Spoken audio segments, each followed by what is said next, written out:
here in person. The qualifiers, 4 matches, and the top 33 from each of those qualifiers made it into today, Courage, the grand finals, which is 6 matches.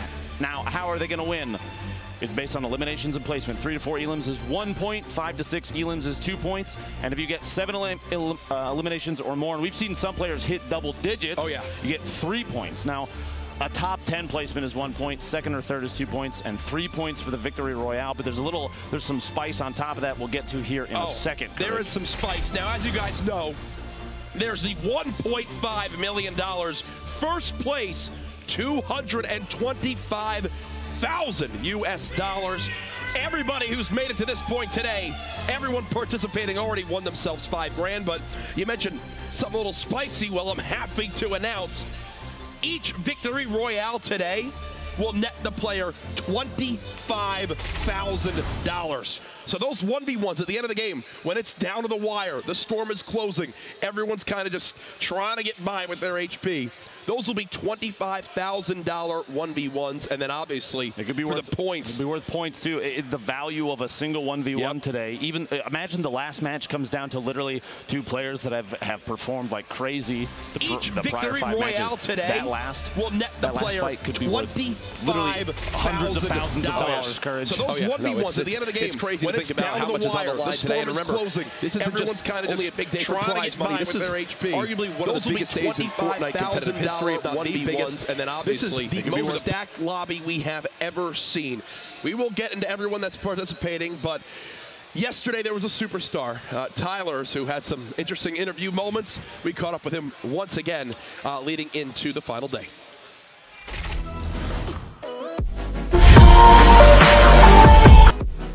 So when I would see people, I would be HP, arguably one of the biggest days in Fortnite competitive history, if not the biggest. And then obviously the most stacked lobby. I went in there, I said I'm just going to give it my best, and whatever happens is what happens.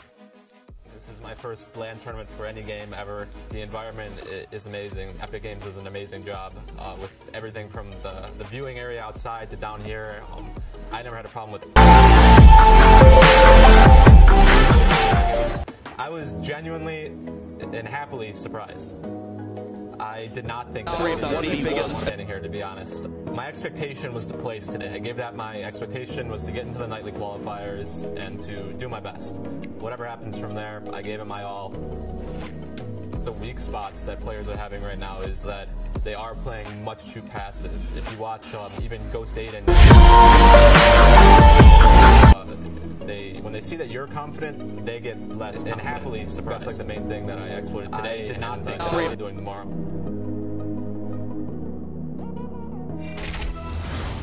Confidence is key. The big takeaway there that I learned from Tyler's, he had it yesterday. It's a big reason why he finished in that top spot. He have taken very much heart, and that's analyzing the gameplay of their opponents. He mentioned that Aiden, another player that we saw go absolutely crazy a number of games, he was just playing more aggressive, and Tyler's has analyzed that. He's seen it and kind of adapted it into his own play style. You can tell just from his own gameplay, it's paid off exponentially. Absolutely, yeah, and it shows right there. 8-2, different play style. Playing passively and going for victories, Victory Royales could be your key to success. Playing high energy, going for those early elims could be the key to victory. But either way, we have a ridiculous day ahead. It cannot be stressed enough. Get involved in the conversation on social media. Use the hashtag Summer Skirmish. Back on day 1. We're here on the final day. This is your last shot to show who was going to win today. And again, these events would not be possible without our incredible partners. We'd like to extend our thanks to Logitech, Astro Gaming, and Respawn Products for supplying the peripherals and gaming chairs here at PAX. Major thanks to you guys because, again, these events so incredible. If you've been here to experience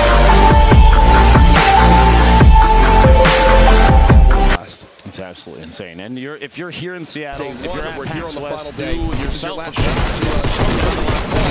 That's where everything's happening. We got 6 games today to play out.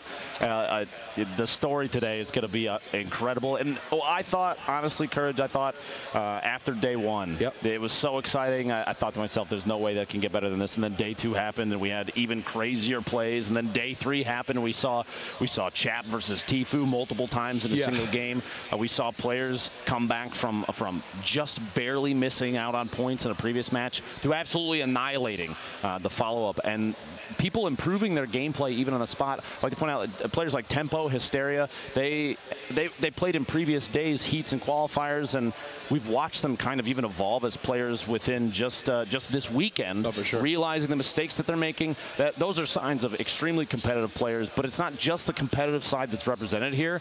There are one-offs. There are people that we haven't seen on the Summer Skirmish side or competitive plays, scrims maybe you've watched online. There are people that are showing up out of the woodwork, and those stories are ones that are incredibly important as well.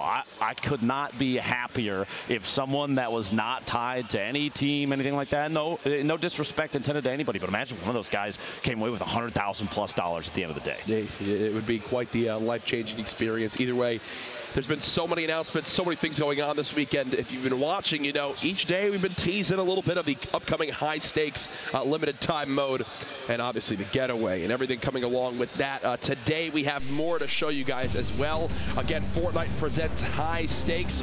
Yesterday we took a first look at the getaway limited time mode and the new item, the Grappler. Today, we've got the free high-stakes challenges and rewards you can unlock for completing them. High-stakes launches this week in Fortnite. See you there. And again, here's a look at them. Deal 500 damage to jewel-carrying opponents. Again, something completely unique. That's the spray you earn, and then pick up a jewel in 5 different matches of the getaway to earn the contrail. I'll look at it there. We saw it in the gameplay yesterday. That looked fire. You complete all the challenges. The brand new pickaxe, the crowbar right there. I'm doing that right away. When that goes live, I'm doing that right away. So you have to, don't forget to start the stream, Courage. I know you're excited. The LTM will be there, okay? You just got to wait the 2 minutes, get ready, you know, get it into your, do my little dancing. Game. Exactly. No, we'll definitely be live for that. Don't worry. Guys, without further ado, I'd like to begin to get ready for our first game with our look at our finalists, 99 of the best Fortnite players in the world competing here today. What are some big names on this first page, Luca? I don't even know where to begin with the list of players that are playing today. You have names like Nate Hill and the rest of the Faze clan. In fact, 5 out of 5 players from Faze qualified for these grand finals. 72 hours from Liquid, who we saw put on a show. You don't need materials. You don't even need HP. All you need is a drum gun and a dream, and you can push around outside and rotate on your opponent. The thought processes that go through these players' minds is incredible. You got C9, Alliance, World's Best Gaming, Trouble Boys, and teams, countless teams, Envy. It's incredible. And then on page 2 here, you see Sentinel's Animal. He was one of the 2 players who have had 10+ elim games. Ghost Aiden was right there with him as well. Saf, who's done well in the Summer Skirmishes prior to this, continuing to put his name up there. Ghost Bizzle, a big name with that Ghost Gaming organization who've seen so much success this weekend. Heading out of the other side of the list, number 59 spot, Liquid Poach. Arguably a competitive fan favorite to potentially win the event this weekend. We'll see how he performs today. And then this was from last night, and I'm just going to quickly run through.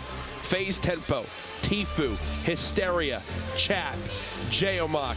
You look, C9 Blind is on this list. Flower from Rogue. It does not. And what a stacked lineup we have heading into today, competing for the $1.5 million. On top of that, you have players that are playing on a controller. You have players that are playing on keyboard and mouse. Yes. Nick Merckx is going to put on a show in Tilted Towers. We've seen it before. We'll see it again.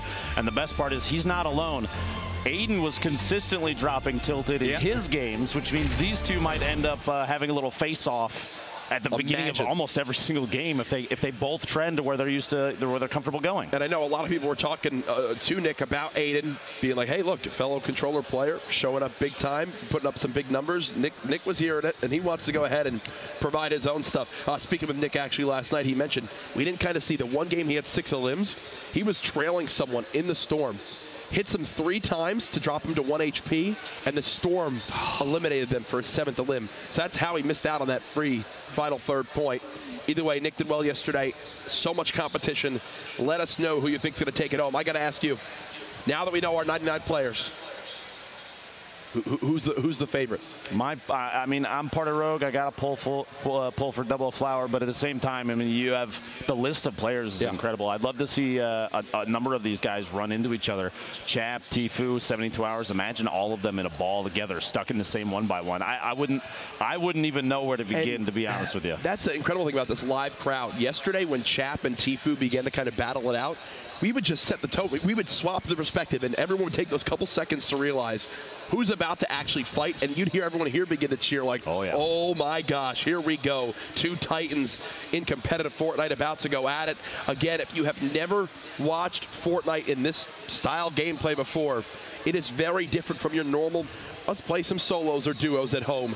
These lobbies will be stacked with players from top to bottom who are at the top 1% in skill, and it changes how it's played too. You're going to see as we get towards those later zones, instead of there being like 10, 15 players left, well, there's going to be like 40, Lupo. Very different. And like you said, these competitive lobbies, if you're looking to improve your own gameplay, these are the kind of matches to watch. You're going to see people changing their trajectory depending on who's going to be around them. Rotations for these are incredibly important, and players know the trends, where other players tend to go, where to gather the best, the best material locations, still come away with a number of chests. Because dropping directly into POIs is not the most common way to play these. People play safe, especially because the top 10 gets you a single point, and 1 and 2 eliminations, while those help with tiebreakers, which don't get me wrong, those are incredibly important, the points matter. Oh yeah, points matter big time. And the crazy thing too is a lot of these guys have experience playing against each other in some of these solo scrim lobbies. They know Liquid Chap likes to land whaling. Tfue likes to land down in the desert area in kind of the outskirts of Paradise. They're going to keep that in mind when they're going for their drops. You saw Tempo the whole day yesterday was going Snobby Shores. Hysteria loves to go Greasy. Nick Mertz loves to go Tilted. You can kind of see how the minds of these players are going to be running with, okay, we know, well, this guy's here, this guy's here. I've got to be a little bit careful on exactly where I drop. As a competitive player, do you think that they're going to make choices and decide to go to those locations thinking, you know what, I think I can beat Chap or Nick Merckx or whoever trends, like you said, Hysteria goes to Greasy quite a bit. Do you think players are going to choose to go to those locations specifically to try and get an engagement against somebody that they may think they have an upper hand on? Maybe early on. Maybe early on. We'll have to see. There's Saint, who had a pop-off celebration the other day. Everyone's in the lobby. They're getting ready. A look at the beautiful stations they have there. Folks, the battle bus is launching. It is time. In the next 6 games, we will find out, well, who is a hell of a lot richer. Let's get into it. Game number 1. Who will come out on top? Remember, Victory Royale. You win this game, you automatically win $25,000. But let's be honest, everyone here is already a winner this week. And you see in the bottom right, we're going to rotate through a number of top performers from the previous qualifiers just to take a look at where everybody's dropping. The map already getting a pretty solid spread. You got a lot of players. I mean, this is a bus straight across the middle, basically, which means everywhere is eligible. Snobby Shores, you see players dropping outside over the coast again to try and get as low as possible. Ooh, Tilted. Tilted's actually very light landing, only 4 players. 4. One is rotating in from Shifty, actually completely unoccupied. I would almost, you see one is cutting back over the river, potentially seeing nobody else is going there, saying, okay, I'll gladly take all the loot. Let's go get as many as we can. There's Tempo and Snobby. No surprise there. Morgoss had some crazy scenarios in his day of playing. If you remember, so low HP, was able to get some limbs when you thought it wasn't possible. 99 players in this lobby. And no surprise here, Aiden is in Tilted. The man who surprised so many people, said the other day was arguably the best day of his life. And look at Nick Merckx, already tagged up and weak and Tilted.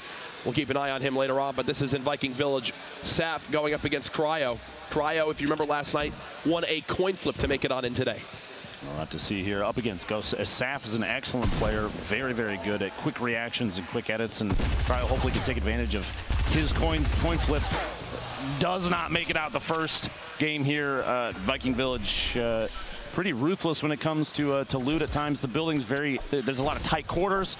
They're playing out in the open though, and the exposure costs Cryo. Now, this is Jack from United going up against Bartonologist. You see using that ramp edit to get a clear view. Tries to farm some extra materials, doesn't quite get a chance yet. See the feed Poach picking up an elimination. On the Povesy. As Jack clears out that sight line. Still just watching his back for a second. I don't think, does he know Bartonologist is he might not right on the other side of this wall? Yeah, Bartonologist is just looking for the drop here. He's just waiting. It looks like there's an engagement about to go down. Bartonella just peeking the corner. Hasn't jumped out yet. Well, he's got it. That blue submachine gun, though, can absolutely shred this early on. He does have a health disadvantage at the moment. Trying to break on in. Maybe get a sight line of his opponent down low. Is he hiding into the pyramid? He is. He uses that time to pop under the shield, it appears. As now you've got to think Jack has a ton of health advantage and gets the hip-fired spread. Beautifully done from him. Yeah, he popped a big shield to go to 200 HP. And that's when it's kind of out of reach for Bartonologist. It looked like it took just a couple crits there with the AR midair on his opponent, Bartonologist. Now this is the fight. I saw the elimination of the feed, but here's Posey going down to Liquid Poach up here. Ooh, a quick midair burst. The only weapon Poach was sitting on, a gray burst, and that was enough. Now just north of Flush Factory, you see Takada looking for where exactly Snood could be. Very low on materials. At least he's quite healthy at 175 HP. Snood had a major disadvantage there. Looks like he'll go ahead and just kind of leave this build for now. Maybe try to farm up some trees, get himself some wood here, Lupo, to build.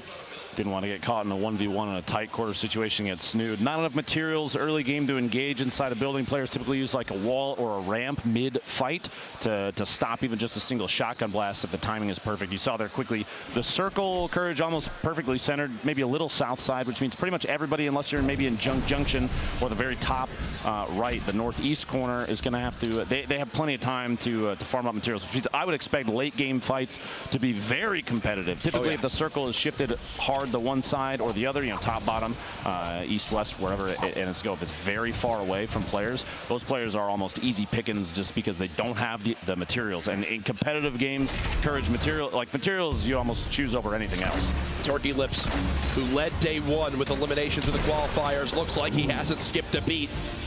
Catches trouble was X is off guard there through the doorway. Looks like Jay Cuddy's trying to bait with the trap here. Somebody must be in the area. World's Best Gaming's Unicorn rotating around the outside. I think I saw him yesterday wearing actually like a rainbow sweatshirt. It's pretty cool. Nobody with 2 elims yet. And again, to set the tone for just how crazy these games are, how different they are from what you're used to playing at home. There is still 78 players left in the lobby, and the first zone is about to begin to push. That was Punisher cutting down his opponent there. But yeah, look at that, Lupo. I mean, at home, right? You probably have, what, 35 players left at this point? Maybe 30? 78. I think players are taking the passive route for this start to today. Now, there's a high number of players that have 1 elimination. Nobody right now has 2 currently. Horrify goes down to Mac from Soar. The accuracy on the shotgun shots from a lot of these players today looks fantastic, which means it's gonna come down to who makes a mistake first. Oh my goodness. Crunch. Look at the ramp block from Aiden onto Crunch. He blocks the rocket, it damages Crunch, and then he follows up with the elim there. Aiden still in a good spot. Nick Merck still alive. These two, the 2 kings of Tilted that we've seen so far this week. It does make me wonder. We've seen players analyze each other's gameplay. Aiden most likely very aware that Nick Merckx goes to, I'm going to be honest, the same building almost every single time. Do you think he's purposely avoiding an engagement if possible? Listen, Aiden's gone basically everywhere around there, but in the engagement feed, Emat just took down Tempo from last night. Faze, of the 4 games, Faze won 3 of them. This was actually Tyler's in an engagement with Painful PvP, and right now Painful looks like he had all the advantage, and yeah, he did. Tyler's down early. Our kind of outspoken player from yesterday unfortunately drops here early in game 1. Now there's still 5 games left for these players, even after this one has been completed. So a bad game or 2, it doesn't spell the end. Is this Nick versus Aiden? Is this Nick versus Aiden? Shot to Nick Merckx goes down. Aiden says, "Welcome to Tilted." And there, oh, Aiden letting him know. I gotta say it, hi Twitter. That honestly. Right there, folks, is what it's all about. Aiden knowing the reputation of Nick Merckx. Nick now seeing a new controller player trying to claim his Tilted area. And well, I feel like that's a battle we're gonna see a lot today, Lupo. Psalm building up against, I believe it is it Levake here up in the sky. A lot of layers here, and there's a kind of a 3rd player potentially entering, maybe 3 or 4. They're very exposed right here. I'm surprised. I was going to say, I'm surprised no one has begun shooting down the structure here. It looked like it was built extremely vertically. They're kind of exposed. Yep. Som's got to be very careful that it doesn't look like he has a bounce pad. I would expect him to kind of have it out. Aiden has just claimed Tilted Towers as his own. Takes out. Ladies and gentlemen, Ecstatic. There are about 15 players at least who have won a limb in this game. Aiden, the only one at 3, has earned our first point today. Aiden continues his tear as he has claimed Tilted Towers. We said 4 people landed there at the start of this game. Everyone was eliminated by Aiden as he's now at 3.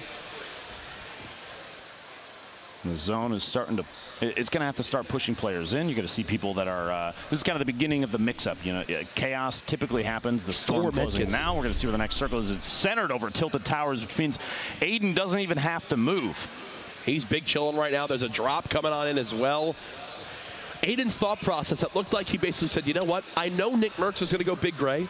I'm going to land at double L's, loot big red, loot the new building, and then once I have everything I could ever want, then I'll challenge Nick at big gray. And it worked out perfectly for him there. He's still maxed on HP. Here's Boyer, who we just saw pop a medkit to get to full health. Over to Marcides now on the edge of the football or soccer stadium. So he's trying to spot this player. You hear listening for those audio cues. It's actually WVG Punisher who took down Tfue earlier on.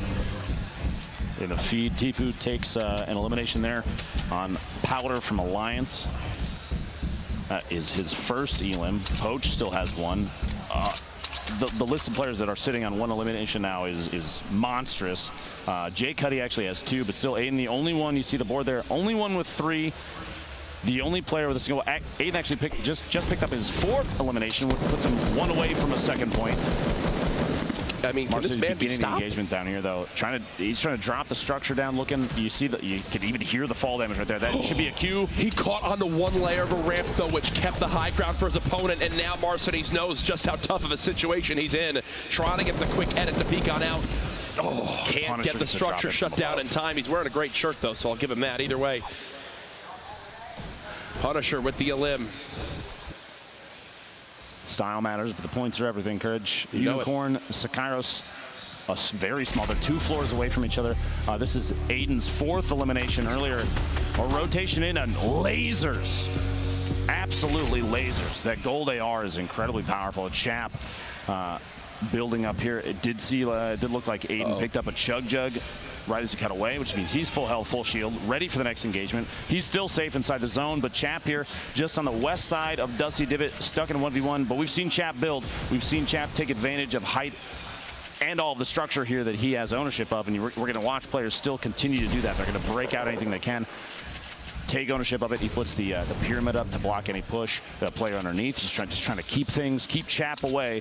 And I'm going to be honest with you, Courage. A player like Chap, I don't think that's necessarily going to work. No. Chap is going to look for an angle, the weak spot in his players, the way that they're developing this strategy against him. He's going to take advantage of it. I almost expect at this point maybe a drop down, a knockout, to try, and Chap to go just for a shotty shot in midair. He's got dualies as well. Quickly to mention, E-United's Jack just knocked out Liquid Poach from this first game. So Poach eliminated with about 61 players left. This is by far the slowest game we've had to this point this week. How many people are still in play? Here goes the battle. Chap versus this enemy inside Dusty Divot. Both players getting hit heavy, and oh, Kayun. Well, Chap falls right on into the window, and well, Kayun's shotgun wins that engagement there. Both players, it looked like we're going for the floor replacement. Kayun got it and dropped Chap in. Now the rift to go, typically not necessarily taken by your opponent, but Drummond says, you can't get away from me. He's going to drop down. He also had the zone pushing. Fly in. Yeah. He had the zone there as well. Might as well just go ahead and skirt on out of there. Tilted Towers looks like it will soon be the only thing in play. And folks, Aiden has 10 minis and a Chug Jug. Could not ask for more shield healing. He's near maxed on each type of material. Gold heavy shotgun, gold legendary assault rifle, sorry. I mean, this man is set up for success here. Lavic rotating around the outside, drops on the outside. Looks like Sakairos didn't see him drop on the outside, place the platform, and the shotgun shot there secures an elimination just outside the zone, too. lGRAND taking shots, trying to drop the structure of his opponent before they rotate in. He's just hanging out outside the storm, but it's only ticking for one, so it's not enough damage to worry about, but he has to build himself in. His opponent got a top down on him, got the height advantage, but he has an ability to edit out. Going to take ownership of that ramp in the middle, or at least just get it out of the way so his opponent doesn't have it. Building these little catacombs, trying to, it's a way to have your opponent lose track of your location. The replays from Faze, he's still on top of him. Still watching, trying to grab. These players are fighting back and forth constantly for who owns what surface. The shots coming in through the angle to edit there, and replays gets quite a bit of damage, maybe enough to push in, and he does. The shotgun and a fight inside the box and takes lGRAND out. 2 eliminations for replays now. Beautifully done by replays. He'll be rewarded with a med kit to get the full HP. While this was going on, 0 players have yet to hit 3 elims outside of Aiden. And while that fight was going on, Aiden actually moved up to 5 eliminations now at 2 points earned this game. Jay Cuddy just earned his 3rd elim to put him at 1 point as well. Apparently Aiden's 5th elim was actually a trap that he left behind in a building in Tilted, and someone ran right through it. That's not the first time he's done that either. During his qualifiers, that his 8th elimination in the 2nd game came from a trap as he was rotating to the west. Remember, that is incredible. I love those 8 elimination 2nd game heading west. I specifically remember where it happened too. Okay, Looper, jeez. It's that dad brain right there. You're showing it off. I love it. As Aiden, he's got another player close. He's got a launch pad at his inventory as well. Tilted will be out of play soon. You see, as he enters each room, he checks the roof for any traps. Make sure he can't sprint on in. In the feed down there, replays from Faze going down to Kayun, who just took out, I believe, Liquid Chat before that. That is a stack of eliminations to be proud of right there. Jack from EU with 3 elims, Jay Cuddy still 3 elims, and Aiden with 5. That's 3 players currently with points. Aiden having 2, the others 1 apiece. Looks like Aiden has a player on the inside and here trying to take ownership of the wall so he can get the edit off. They're just holding on tight. He's going to have to rotate around potentially on top or push up the stairs, change the angle of engagement. Pro players are typically very aware, these highly competitive players, very aware of appropriate times to disengage and get it up another angle, but Aiden gets dropped out from underneath. His opponent just lasering down any structure he's got. The AR shots, it's not as fast as an SMG, but it's enough to take structure out. Aiden's only building 1 layer at a time. The third party from behind, maybe tunnel visioning on the opponent that was in front of him, just pushing, losing track of the fact that somebody else was watching. There are other players there. You got to start looking for those little towers. He's playing for having as much health as possible for the next fight. Gonna chug here for the extra 50 shield, as there's a ton of fights going on around him. That was Boyer who just cut down Cease. You got Lanane from Envy down there in the river. Does Aiden continue this aggressive play? Looks like he will. He wants this right away, Lupo. Tyler's even analyzed it earlier in the interview. Is Coyotes, we mentioned it earlier in the feed, eliminating replays, and here's the actual engagement. Taking a top down here, he's going for ownership of these structures so he can get the edit. These are my walls, and he wants the shot whenever he wants the shot. Here it is, 153. Can't ask for much more from your shotgun. Right there, as we head back to the action, you're Tilted. Looks like Aiden's trying to build on up and match his opponent. Boyer, I think, has slipped on out of that lower box. He will have to move quite far for this next zone. This end game really near 0 areas of interest. You see kind of in the river, and how awkward is this? It's 2 cliffs and a low valley. Look at how dense this circle is. This rotation is going to cut a lot of players out. There's 49 players left. 49. This is the most we've seen, I guarantee you, at this circle. 53 seconds and people have to move it. This is potentially a time for Aiden to shine. He might be on the outside of the circle, Jack, but you have an option here to not worry about placement, go for 2 more eliminations and secure 3 points very early in this event. It could be big. Here's Vape Jesus, one of our players on the verge of earning 3 elims. All these players stacked up in these builds. It's like Saf's in a fight here, dropped to just 50 HP, but he does have a slurp ticking. Just so people are aware, I'm looking at the map right now. Oh, the rocket from Saf down through the edited hole gets Vape Jesus underneath him. That's 2 eliminations. But on the map right now, there's 1 player on the far west side that is not moving. I would almost anticipate it's somebody that has a rift to go. Brandon from GS, who came in second in an engagement against 72 Hours. We saw that outside of the zone rotation on Brandon, but he's saying this is my time to shine. He's trying to track Bizzle down and Fuzzy simultaneously. 3 players stuck in the structure, and he's going to tunnel his way out. The layers over the top to protect from any above shot. Waiting, the jump shot on Fuzzy gets his first element. Brandon's going to maybe look for a second. Here, shots come in. He's rotating inside the storm. It's such an important piece of this is to maintain forward movement. You don't want to get caught outside. Players will take advantage of that. Remember, that opponent now hears that audible shield tag, knowing his shields are gone. I'm down to just normal HP now. Going to go ahead and wait on out, as he'll have to back up. I think the tree kind of blocked him on his rush on up there. Down to 42 players left in the lobby. This game is going to escalate very, very quickly. I can promise you that.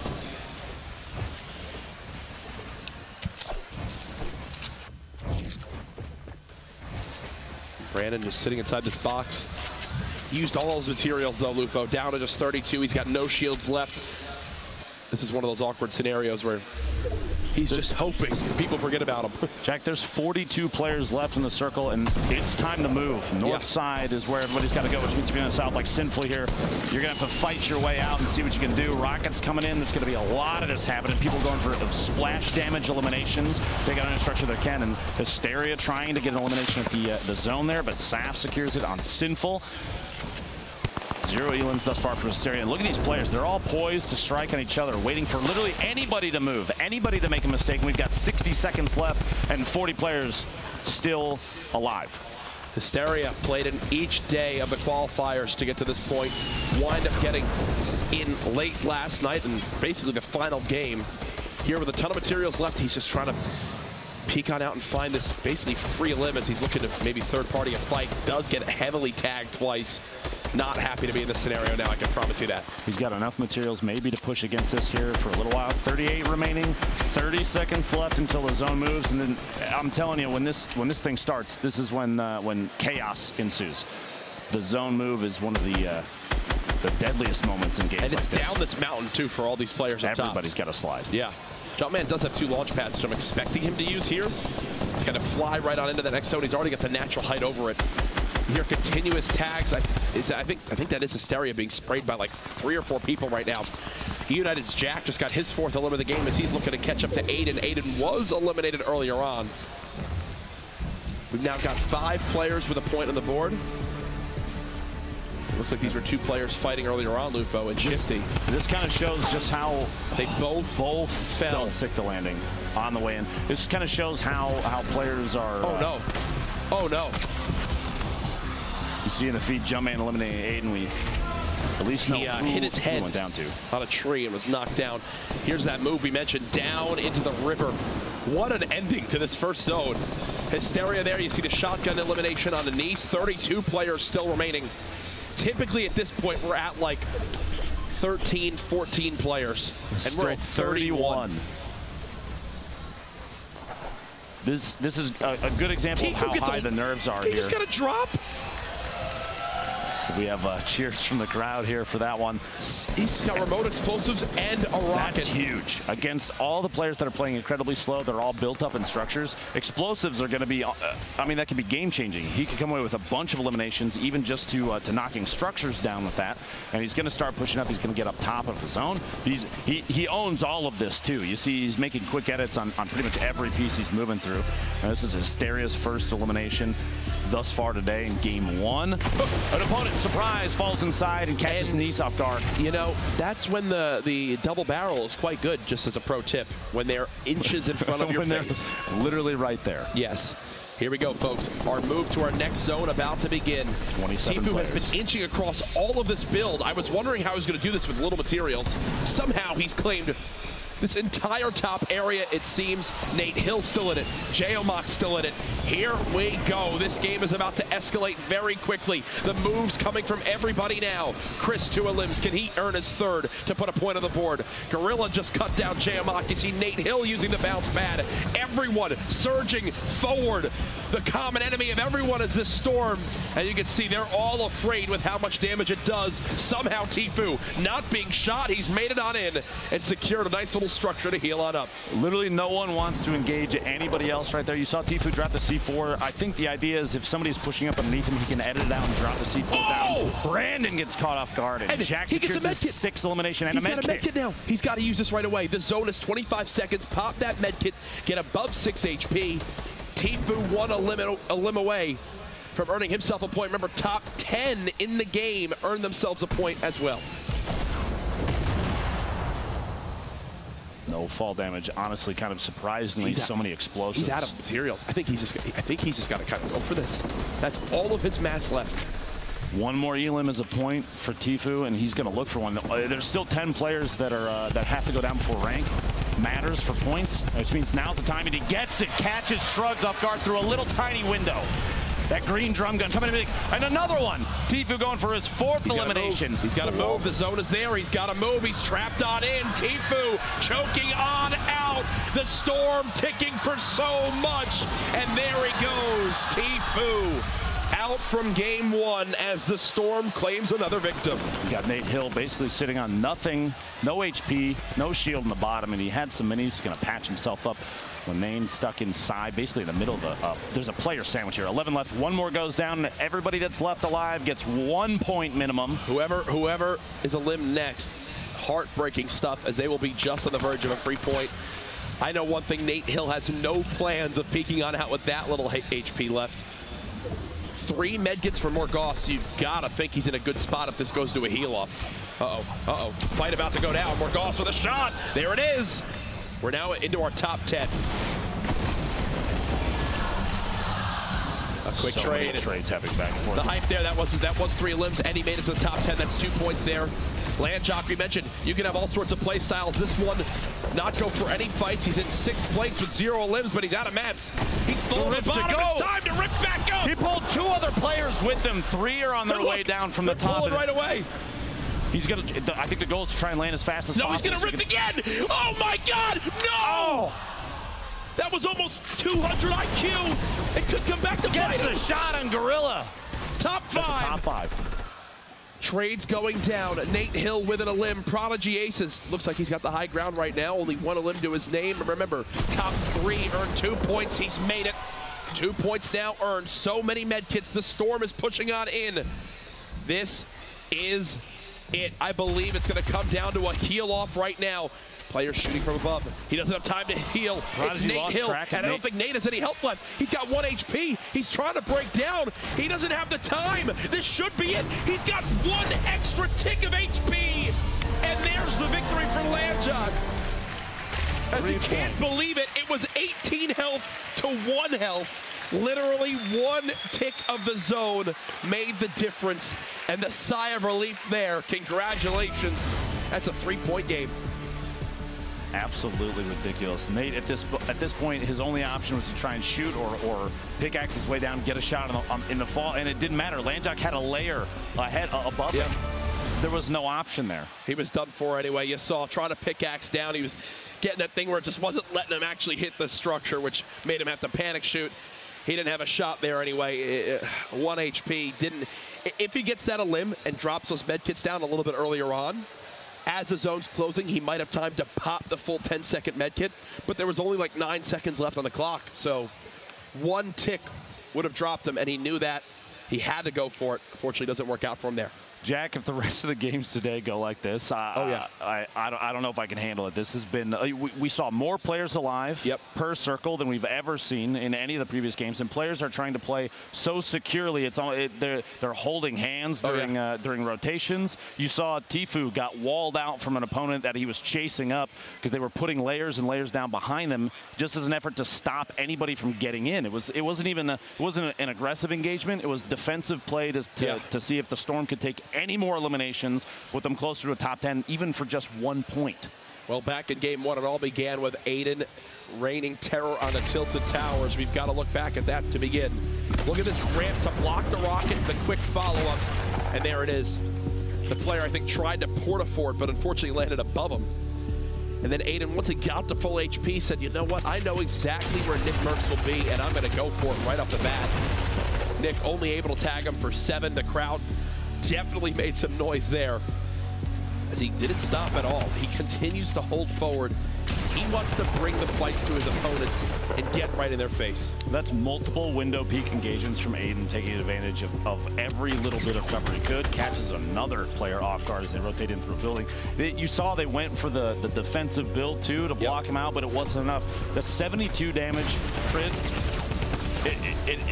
it'll almost jar players. That amount of damage that fast, it's the same effect as maybe getting hit by a hunting rifle shot or a sniper during a rotation. You get frazzled very quickly, and you'll see players build defensively, and sometimes it's not enough, especially when you have accuracy like that. Oh, for sure. And that's just the look at some of Aiden's plays. There's obviously so many other players out there. Kayun had, I believe, eliminated Chap, then went on to take down Replays as well. So 2 bigger names. This was the battle versus Chap that we followed for quite a little bit. It was the one window edit that drops Chap on in. Come on, my friend, and Chap was not ready for it at all.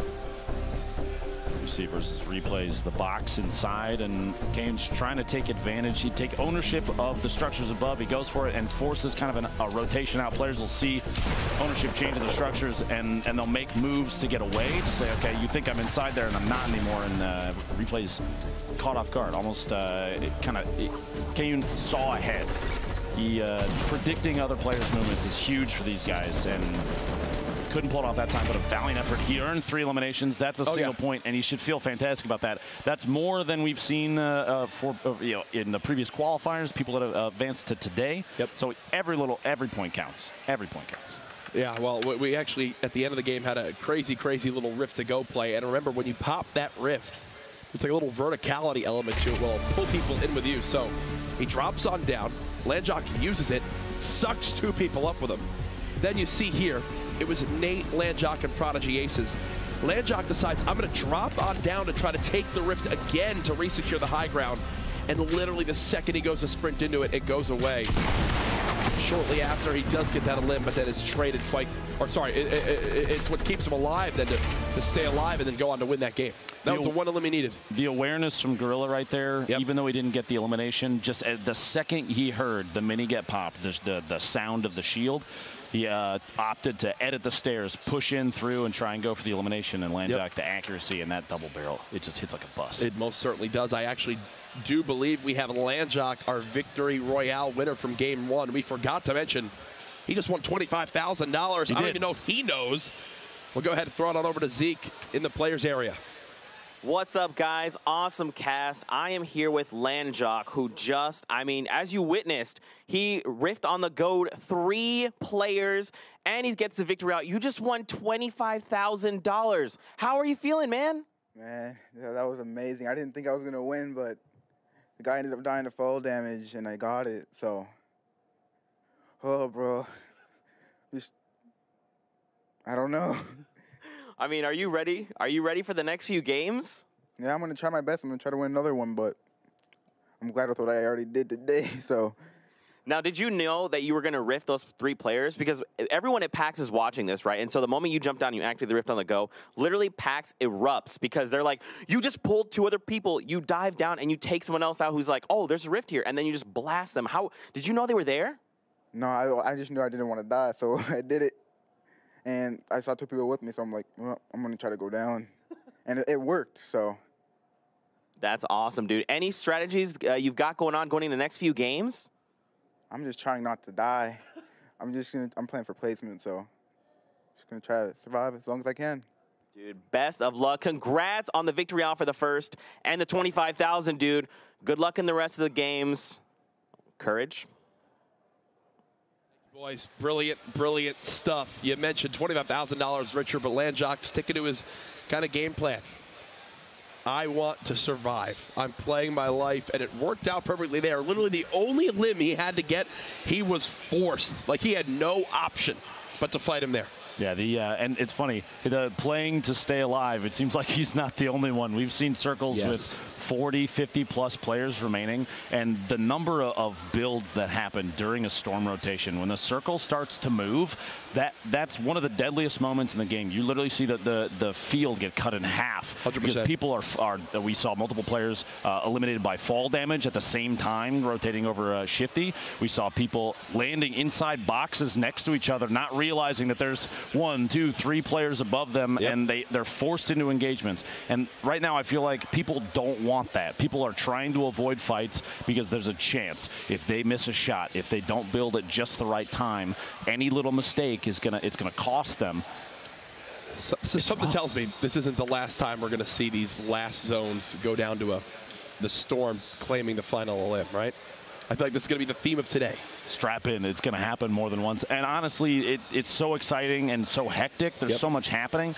The top-down angles that we're getting on these it's incredible because you can really see it's a stampede of players pushing to try and get inside the next zone. And it's not always shots that are determining who stays alive, who makes it to the top 10 and gets a point. It's appropriate builds. It's intelligent positioning. It's foresight and reading your opponents, and it's happening every single time. These players are processing information so fast. So much stuff going on. It's crazy. As we get the next lobby ready, we will be hopping into game number 2 very, very shortly. I can see it getting updated on my screen. But there's so much stuff going on. Families here attending this event. We actually caught up with a father and son Fortnite fans.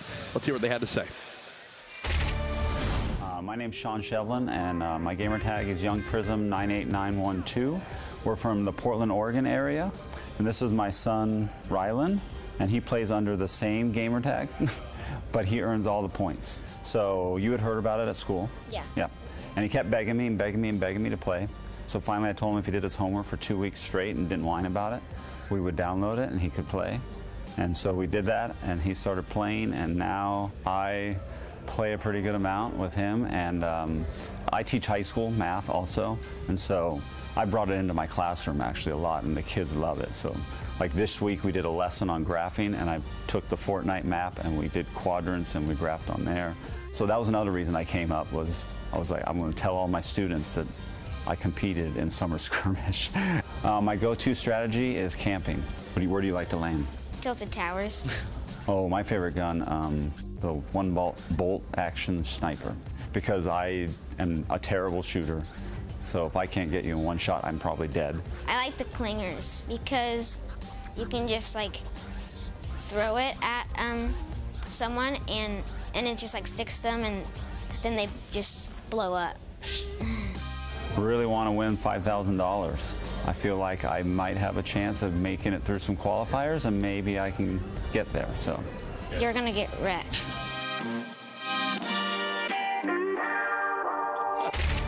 Absolutely awesome stuff to see there.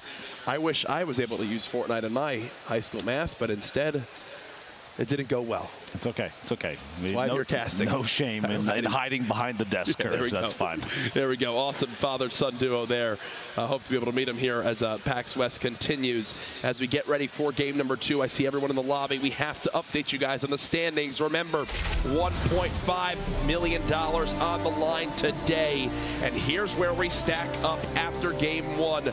Landjock won a limb, but the Victory Royale gives him the advantage over Nate Hill. United's Jack, 6 limbs that first game, leading the lobby just above Aiden. 2 members from Envy in the top 8 as well, and Tfue in that 10th spot. Already a plethora of players with even just 1 point, all the way up to 17th place. And then after that, eliminations decide, as well as their placement. The tiebreakers came in pretty big previously. It was running around in the player area. You have to remember, too, if you're watching, the player area is completely separate from where we are, so they can't hear us at all. But what they do know is shortly the bus is launching, game 2 beginning. Courage. This is absolutely crazy here. I'm looking around. People are enjoying the Der Burger free food. There is a line down the block in hopes to get in here. It's gone from standing room only. I'm pretty sure people are just laying on top of each other at this point in hopes of being able to watch. It is a blast here right now. The energy in this crowd is insane. And ladies and gentlemen, here we go. Game 2 starts right now. East to southwest trajectory. Wailing Woods pretty close to the beginning of the bus, which means a handful of those liquid players, they do tend to the northeast corner of the map.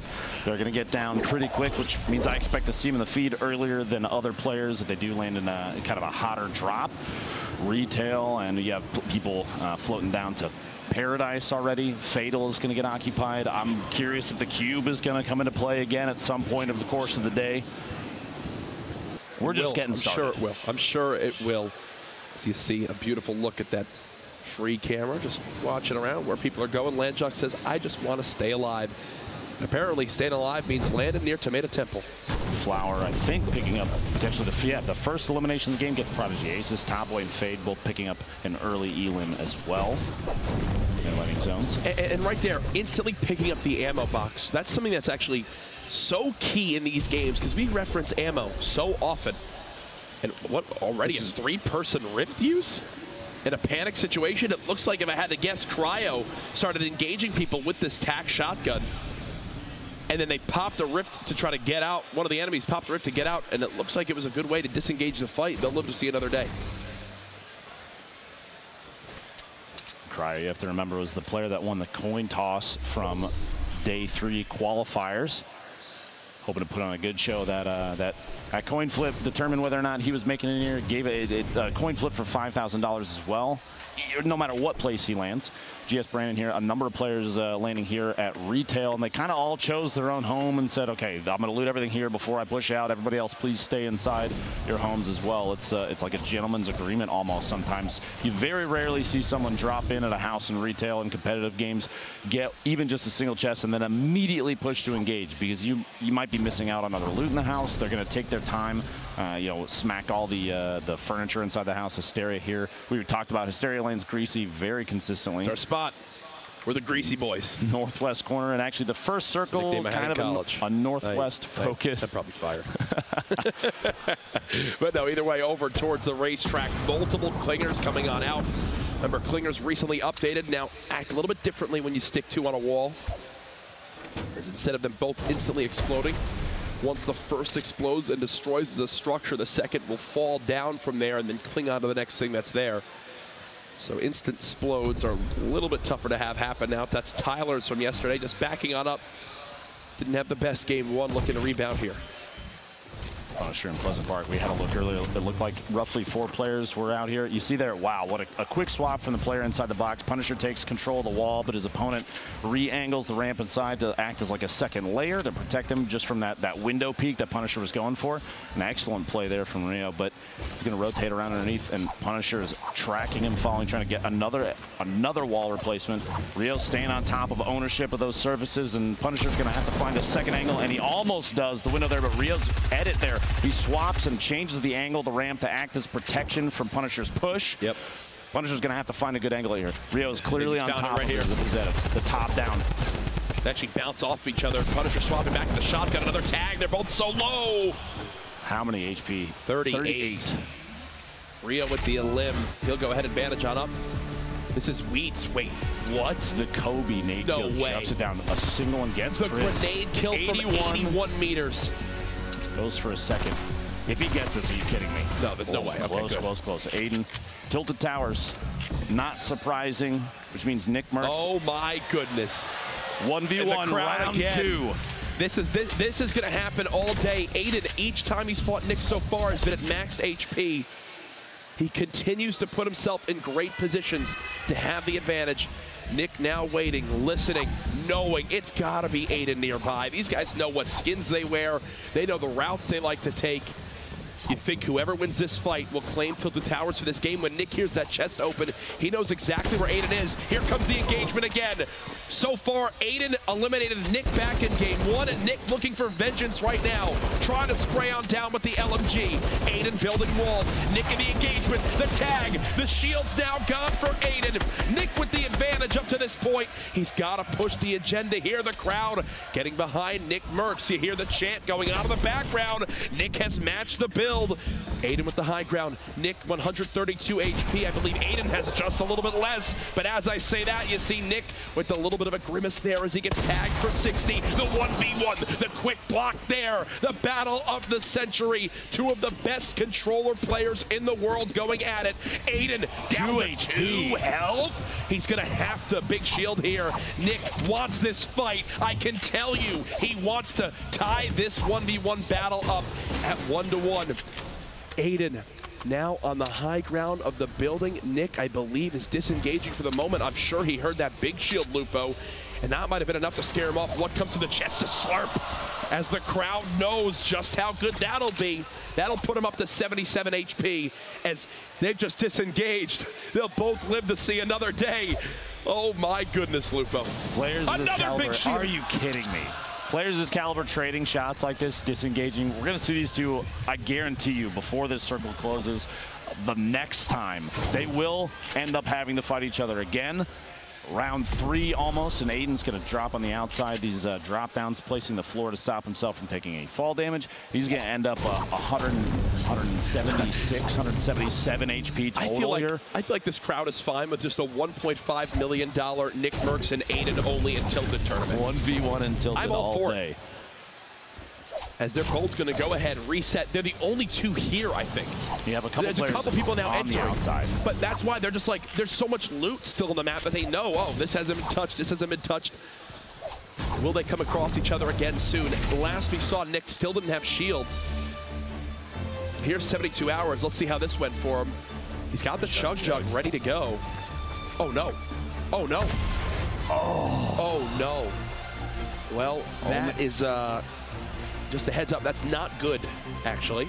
Blowing yourself up with a Glimmer. Oh, replays with a quick scope the other day. Feels some of the counter shot there from Painful PvP. We've got Flower from Rogue. 2 eliminations already, which means the third one will pick him up a single point. Aiden still back here. Oh my goodness. But round 3. Round 3. Nick Mercs versus Aiden, 2 controller titans hanging out in Tilted Towers. Here's the thing though, Nick has no shields. He basically needs Aiden to walk on into the double barrel and say hello. He's waiting. They are 1 pixel away. Aiden charges in. The spray! Aiden again at 20 HP. And this crowd erupts again. Look at the loot next to him too. He already has a rip to go, a second rip to go on the ground, and the bait to swap there. If Nick has any shields or if Aiden doesn't have 200 health, you gotta think it's done. And look at Nick, realizes just how close he was. Aiden chant going out. There was a Nick Mercs chant. This is the battle of everything right now in these early games. Absolutely unbelievable. The launch pad and escape against Laser. Dremen trying to make it away, but the accuracy of whoever, the multiple players down there in Salty Springs say it's not time to leave yet. You got to come back, and he's going to have to box himself in, make numerous layers so he can get a couple of these heals off. He has a slurp, multiple minis, so he can get a good buffer back up, but there are people around him. He's got Wheats underneath. Vactor's taking shots from a distance over there. He has an opportunity now. Looks like they left him alone. Now this is Tyler's, a player we've had our eyes on after previous gameplay, but we'll see here. Jay Cuddy, accurate shots from underneath. The SMG spray just right on point, and a rocket off the wall. As Tyler tries to layer, you saw he went for the floor placement there. It wasn't enough, not fast enough. X's from Trouble Boys building up in a 1v1 against Tempo. A very, very good player here. Both of these guys, I love excellent builds. Every time the crowd sees one of the names involved in the fight, they just go, oh my God, you know, like, they just know how much it means. I thought he was going to try to style with that hunting rifle for a second. Backing out. In the elimination feed, Wheats goes down, Sakairos goes down, and Mac also falls. The lobby down to 59 players left. The second zone about to begin to close. At this point, 30 seconds. The choice of engagement here, if neither players have 2 eliminations, I don't think either of them want to fight each other. You're going to see an early rotation out from like your Tempo deciding now's the time to move. This isn't good for either of us. Let's move forward. Saw that big shield. This is Takada in a fight with someone here. It's actually Nate Hill, and has the instant beam to earn the 3 elims too. Nate Hill, if you saw, was in that top 5, or I believe actually second after game 1. Does fall early here, but even though he does fall early here, Lupo, he's still in a brilliant position, I'm sure, in our standings after this. 1, 2, 3, even 3 bad games, not necessarily the end of the road here for these players, because 6 games, anything can happen. We've seen multiple people shine in the qualifiers. Wow. People come from behind, even like players like Saint, who didn't even engage very often. He had no eliminations, but managed 3 points during his qualifiers to make it to the grand finals today. It's still anybody's game. Going for the snipe midair. Are you kidding me? And as you guys saw for a second as we pulled up the map, this is a loot lake ending. Kayun continues to fight these big names and continues to come out on top as Poach just got sniped by Kayun. to be eliminated in game 2. That's Kayun's second elimination, which means 1 point soon for him if he manages the third. Fails the build. Drop down. Uh-oh. He does have medkits. He can survive through the storm, but that's a quick tag down to 70. The battle coming on in. The pump does not connect. He's got to reset for the high ground. He knows it as he looks to build on up. Remote explosives! Perfect placement in the middle. That Dremin walks right in it. And you see the frustration there. Dremin, first elim on the board. Now, currently there are 2 players with 3 eliminations, Top Boy and Takata, which means a single point apiece for them. But Kayun actually, has a point as you mentioned, Top Boy just got knocked out. So both players with 3 elims just dropped. A plethora still with 2. We have 5 players currently alive with 2 eliminations there you see on your board. A lot of them relatively close to the zone, except for Rio, 400 meters away still. He's sitting pretty on HP and shield, but he's going to have to rotate relatively quickly. Might have been the most replaced structure I've seen at the factories there at Loot Lake. We took a look for a second, but Horrify stuck up top, taking a moment. Any seconds he has to pop any heals possible, they're going to go for it. And he tried to place the bounce pad on the way down to prevent any fall damage. Didn't need to. Takes the bounce pad in that situation though. Tries to rotate away. Gets tagged midair as this 1v1 against X is kind of flirting with the edge of the zone. X is going to try and layer up so he can sneak in underneath Horrify, and Tempo is there as well. And this is a beautiful spot for Tempo. Both these players pushing out of the zone. They've obviously been weakened quite a little bit. He drops Horrify down to just a couple shots left. X's and Tempo are both like, hey, I want this. No, this one's mine. As they continue to spray down, Horrify is just in a terrible spot. Tempo not really peeking too much from the other side. Can't drop down this structure as of yet. There it goes. No, it's still locked in. It looks like it's attached to the 3rd point there. X is hoping to drop Horrify out in the open. Actually, during that, as Horrify was building up, X has had a moment there where he could have with the shotgun shot. And if Horrify was very low HP, it could have been an elimination already and put him at 2, but it looks like a hesitation caused him to not go for it.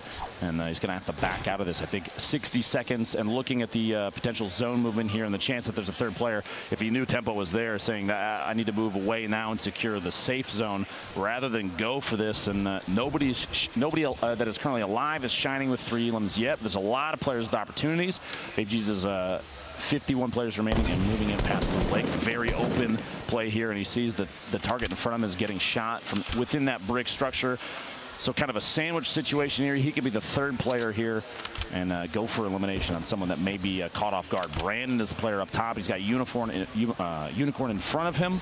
Going to push up, maybe establish himself as basically a neighbor here, seeing we're at the very edge of the zone. You see on the map in the top right, he's going for a gatekeeping situation, watching for people rotating in, and that's why he's sitting up top. He's got the edit active on the triangle so he can look through the structure that is currently established there. Nobody can see him, but he can see everybody. It's a pretty good spot to be in, especially in a battle royale. A look at Blue T, J Cuddy on the edge of the storm. They'll have to move on in. There are 49 players left, and this zone is getting very, very small. You'd expect the lobby to begin to drop quick, and here's the gatekeeping you mentioned. He's got the edit ready to basically be able to peek on up out of there like whack-a-mole at any moment. Almost expect an edit and maybe go for a hunting rifle shot on that player that was rotating across the river. Horrify we saw earlier. I almost expect him to go down. That means this means he rotated out past Tempo, moving towards Loot Lake, trying to go for the safe zone. That's the key right now with 47 remaining. And we haven't really talked about it a lot today, but you see these players, where they hit these trees, they drop them down to just 50 HP. For the viewers at home who might not realize, what is the thought process behind that if you're a pro player? So if you finish a tree, the leaves kind of get kicked up in the air. There's an animation that plays that gives away position to these players that are extremely attentive to their surroundings constantly. So you see a tree go down, you know someone is harvesting that area. It's giving player location. That information can be incredible. That one, an easy knockdown because it's built within the structure, so it's not gonna give away too much. Plus, any materials are important. The players will opt to not finish trees very often, just so that they can remain as hidden as possible. Kevy here, 0 elim sitting inside, well inside the safe zone, watching outside this little window, using the camera angle to look around the corner, not exposing himself, and watching for player rotations, an opportunity to take shots at literally anybody. You see Jamok in the middle of that with popping a med kit, almost no HP remaining. Kevy in the feed. Vape Jesus getting an elimination on Turkey Lips, who we saw go absolutely crazy. Turkey Lips did have 3 elims, though, before he went down. For everybody at home, that is a point secured, so we should feel great about that. And there's still 4 games left after this. He has many chances ahead of him. Blind in the feed getting elimination. Before we cut away to this very wide-angle shot, you can see this shot is so important. You can see how many players are starting to build up around Loot Lake, a very uncommon location for players to favor because it's so exposed. Courage fighting in the water it slows you down, and you have to have that extra floor layer. You see even where Kuroz is sitting here, there's nothing built underneath him. If you're on Loot Lake, you've got to use more materials to even build the same established location, and that can be tough, especially in late game situations where building is everything. Jay Cuddy sprang with the SMG. Ecstatic was so weak, so that's a quick cleanup. Aiden just didn't stick the landing. That is Jay Cuddy's 3rd elim, which will put him with a point on the board. I believe that's 2 so far for him today. Blue T chasing this elim down. Look at how weak he is. He's got him down to just 1 shot. You'd expect Blue T to clean this up, but no, the launch pad to disengage. I think he's going to live to see another day. I'm going to be surprised if he doesn't pick that double barrel up. There Look it at the is. loadout. There My gosh. 7 minis, a big shield. 3 legendary weapons, and oops, drops them on in. And well, when you got a drum gun that close and you'd have no shields, you're dead. There's no other way to put it. I like the comment. Blind, the tracking on his opponent there. Powder went for a jump over the top to try and pull like a jump 180, and Blind, the accuracy during tracking and players that are moving that fast, that close to you, very high sense players, just because the rate at which they have to build with Blind so accurate. This is Animal, who's just hoping he can get a mini off or 2. Hysteria's still live. He's already in the next zone as well. 1 elim to his name. 38 remaining. There's this wide angle shot in the top right. You can see multiple players engaged already in the modern building over there. You have Hysteria kind of taking a look, gets the elimination on the Animal you see there in the feed. And that's the right idea. He sees that fight, and he's saying, wait, that guy's probably weak. Let me try to spray this down in hopes he stopped for a second. That player, Bolt Naga, only had 25 HP. Yes, he's not able to finish the elim, but it's the right idea when you try to third-party one of these fights. This is the 3rd elim for Cuddy from earlier on that we did see. Just sprays down with that SMG to put another point on the board. Just after that as well, moments ago in the feed, Blind securing his 3rd elimination of this game gives him 1 point. He's very close inside the zone, but this is what we've seen. We saw this last game. We're going to see it again. A high player count in a very tight space. The next circle is when things are going to move, so Chaos will unleash in here. You're going to see a lot of players holding hands. Blind getting another elimination that puts him at 4. 1 more is a 2nd point. The stink bombs coming out. These are very common for rooting players out. Competitive players, they don't necessarily use it in an aggressive manner all the time, but it's kind of like a way to track targets. They'll chuck it at structures that maybe someone's hiding inside just to get a location, because you can see the 5 damage numbers pop out. And it's like being able to see through walls almost. But this is Aiden, someone we've watched. The fall damage in Loot Lake. There's the live reaction again. He's got a smile still on his face. He knows there's 4 games left. As we cut to this, I don't know if you saw that somebody's flying literally at the camera, and this is the beginning of the nest. You see players flying out now. And one big thing I do want to point out: all of our kind of top performers from back in Game 1, they're really not high up here at all on our scoreboard that I'm seeing. So this kind of lead that people had from the first match, oh my gosh, might not follow through. How stacked is that side of the zone? The west side of the circle is a nightmare. We have a couple players that are established away from that, which is fantastic. Here's the shot of the one side of the zone. Can we try to get that identical shot to the other side of the zone just to see what it's like? The west side would be perfect. Base Soldier going down to Blind. Blind picking up his 5th elimination. That's 2 points for this game. Blue T has 6 bounce pads. He can use these to maneuver so easily. That means he's going to stay up top here. He doesn't have to start building to get away. He's already prepping for a move, moving ahead. There's 5 seconds left. He didn't even start when the zone started. He got ahead of it because he knows positioning early from last game showed to be very important, but other players are going to watch him right there, getting shot from the side. Not a lot of damage. He still has a ton of shield left, 65 and 95 HP, so he's sitting pretty still. Could take even a heavy sniper rifle shot to the body, and he'll stay alive. Oh, Jay Cuddy's got no healing. He's just hoping for a 5th elim for another point. I think that's kind of what he's playing around right now. He's going to throw some rockets in. Look to push on in as well. Absolute one-shot Blue T, still with around 160 HP. Looks like Lasius just took down Bolt Naga. You see Joystick getting eliminated in the engagement feed. 25 players left as we made it into this zone. The quick little look at the picture-in-picture in the top right of just how hectic this truly is. 25 players remaining. Even though he's at 65 shield, popping the full just to get as much as you can. Late game, especially in these hectic moves, these players, that's why we saw a Chug Jug earlier last game, I believe, from Aiden for only 50 shield. You're not going to have the time to use that during situations like this. Everyone is going to listen for that and push. Is Blind the only one that is not on the bottom layer?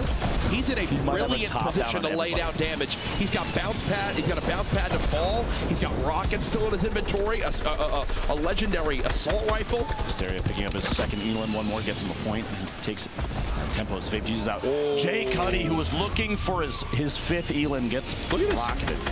He's just up in a tower. That's 2 in a row that he's done this with. C9 Blind now at 6 limbs. He could go on a tear to the end of this game, Lupo. No one is contesting him at all. You're right. Look, he's completely nobody safe. else is as high as he is right now. And it's so secured. That structure is so secured. He's going to have to move. Still. The loadout is absolutely amazing. The shots gets at least one midair. Shield tag.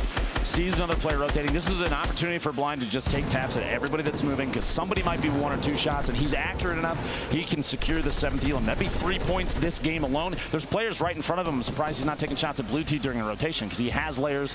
Even he could defend himself while moving. It looks like there's going to be a challenge. Drops himself down. Takes a little bit of fall damage, but it's not enough to change his mindset about this engagement. He can still be aggressive. Gets a shot. The jump shot. The double barrel. So powerful. And he's back to the high ground. He's not done yet, folks. 11 players remaining. He's got more eyes on. The lobby dropping so quickly now. I believe we're down to our top 10 as this is already a 4-point game for Blind. We mentioned yesterday Tyler's had the incredible 6-point performance, the max you can earn from 1 game. Blind trying to do the same here. 8 now remaining. Sean was taken with a quick elim. Blind refreshes his assault rifle ammo. He was down to just 1 clip and now he has 500. It's not the only thing in his repertoire, too. The rocket launcher in the previous, what, 3-4 eliminations for him has been absolutely ridiculous. This amount of structure and how powerful. No one can contest him up here. It's crazy. Oh, maybe a Portafort can. Spoke too soon. Looks like somebody with a Portafort pushing up and taking an advantage. The Portafort destroys all the structure that it should, that it will break through. And Blind. Look at how fast that was. Another elim coming on in. Blind dropping all the way down. He said, hey, it's a 1v1. This is it. Can Blind win this game with a perfect score? Blind panicking. There it is. A 6-point game for Blind. As this man is now sitting pretty at the top of the standings. I can't handle this courage. This is absolutely amazing. The plays, the plays. It's too much. We watched Blind earlier. Track targets. Look at his shaking. Look at his hands shaking. Here it is again. The drop down. His drum gun wasn't loaded. His double barrel wasn't loaded. He had to spray with the SCAR. That's how caught off guard he was. His hands shaking. But guess what, my friend? You just did the impossible for what a lot of people would imagine. That is a full 6-point performance, immediately skyrocketing up the standings. C9's got to feel real good about picking him up. I definitely would. What a set of plays. Yep. He had perfect positioning against everybody in Loot Lake as they rotated out. He had a top-down view the entire time. We had the Portafort came out and kind of mixed things up, but he reacted appropriately as so many players went down so quickly. That last transition, it caught us off guard. Suddenly there were only 2 left. It was a 1v1 situation literally on top of each other, and Blind took advantage of it. 9 eliminations. You remember back all the way at the Ninja Vegas event was the first time I've ever heard of this guy. The first time I've seen him. He wasn't even signed yet. I believe he won back-to-back solos. C9 then picked him up, and then now look at what he's doing for himself. Congratulations to Blind. Incredible performance there. We've got replays for him, as you'd expect. Top elims in the game, top spot in the game, and not only again does he earn those points, the 6 points, he just won $25,000 for the Victory Royale. Absolutely ridiculous. There's moments up here sitting atop the tower. You see in the minimap, he's positioned extremely well multiple times during these rotations, has clear opportunities to drop rockets on players. That rocket launcher paying off huge. One of the most powerful tools, the jump shot. Blue T, you potentially Blind hearing the reload going off, and so he goes for the edit and the quick jump shot, and down here, the very last elimination. You see, he was trying to swap through. He was. Was it Chap? It was. It was Chap? Oh, yeah. Oh, my goodness. Two titans of Fortnite fighting it out basically up close. And there's his teammate from C9 giving him the quick little high five. This venue is packed right now. People enjoying the free food over at the Der Burger. All I know is the beauty of this, we are playing 6 games today, not just 4. So instead of being halfway done with the action, we're only a third of the way done.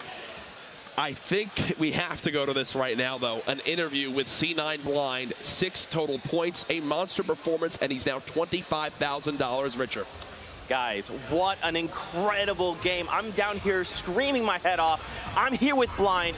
Blind, my man, you just slayed out 9 eliminations in the Victory Royale. How are you feeling, dude? I can't believe this, dude. This is amazing. Wow. Wow.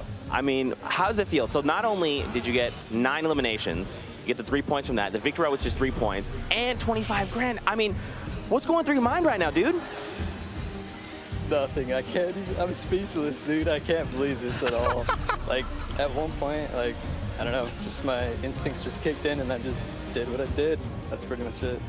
Dude, you were full bore there, gas pedal. I mean, what's the strategy going to be like going into the next few games? I mean, I think I'm going to play probably the same, just pretty passive toward the beginning of the game and then just go aggressive because, you know, the beginning is kind of sketchy. Yeah. Do you want to say anything to your fans? I mean, PAX was here in an uproar. Do you want to say anything to them and everyone at home who's watching? Just thank you guys. Thank you guys. Congrats. Best of luck in the next few games, Blind. Ladies and gentlemen, we're going to take a short break, but stay tuned. We've got more action heading your way. Oh my God, Blind, let's go!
Ladies and gentlemen, it is a packed house. We are at capacity as people are lined up down the street live for the biggest spectacle of PAX West, the grand finals of the Fortnite Summer Skirmish. This has been 8 weeks of competition leading up to this point.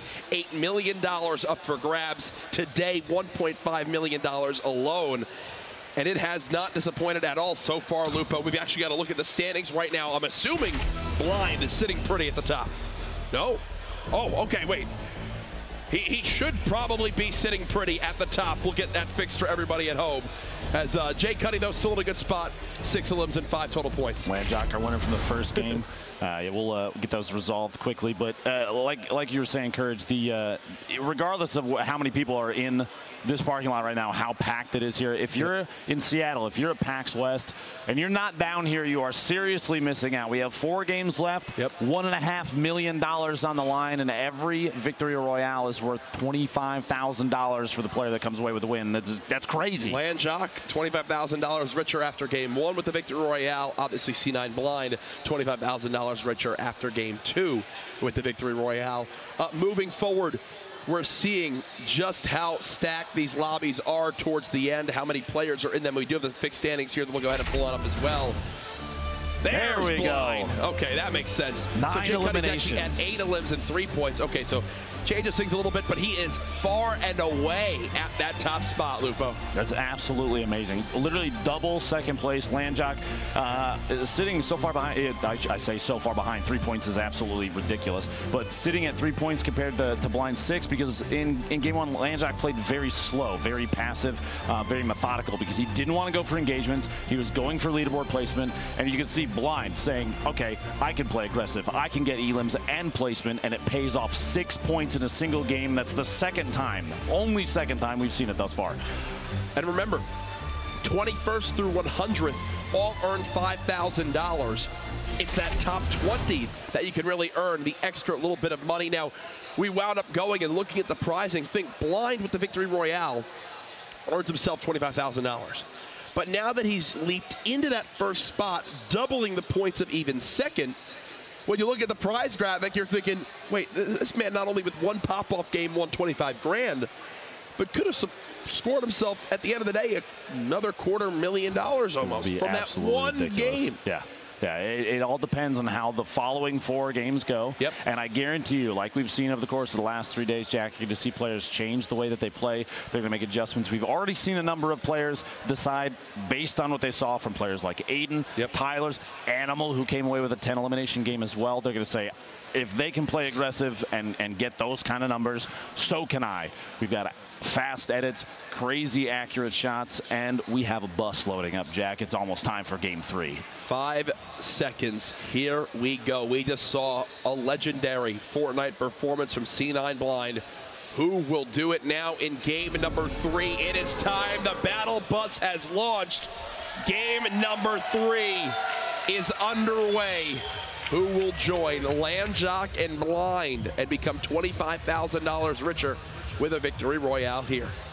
These early engagements, I guarantee you, we're going to see, what, round 4, 5, 6, whatever it is, of Aiden versus Nick Mercs and Tilted Towers. I almost wonder if one of them decides they don't want to face the other again. Maybe Nick Mercs. He's lost both thus far. And I'm going to guarantee you, though, the crowd here wants to see it again. I'd bet you anything in the world. Now, you have in the bottom right there our winner from last round, Cloud9's Blind, an excellent player. Very, very good awareness and ability to track opponents. And we're going to see where he drops versus everybody else flying through that little zone there. The low grav zones, man, those change things up. I feel like you kind of put yourself in an exposed position, but we're going to have a very early 1v1 Blind. Somebody lands up top. The blue SMG, an excellent early game weapon, and the shots coming out, taking it.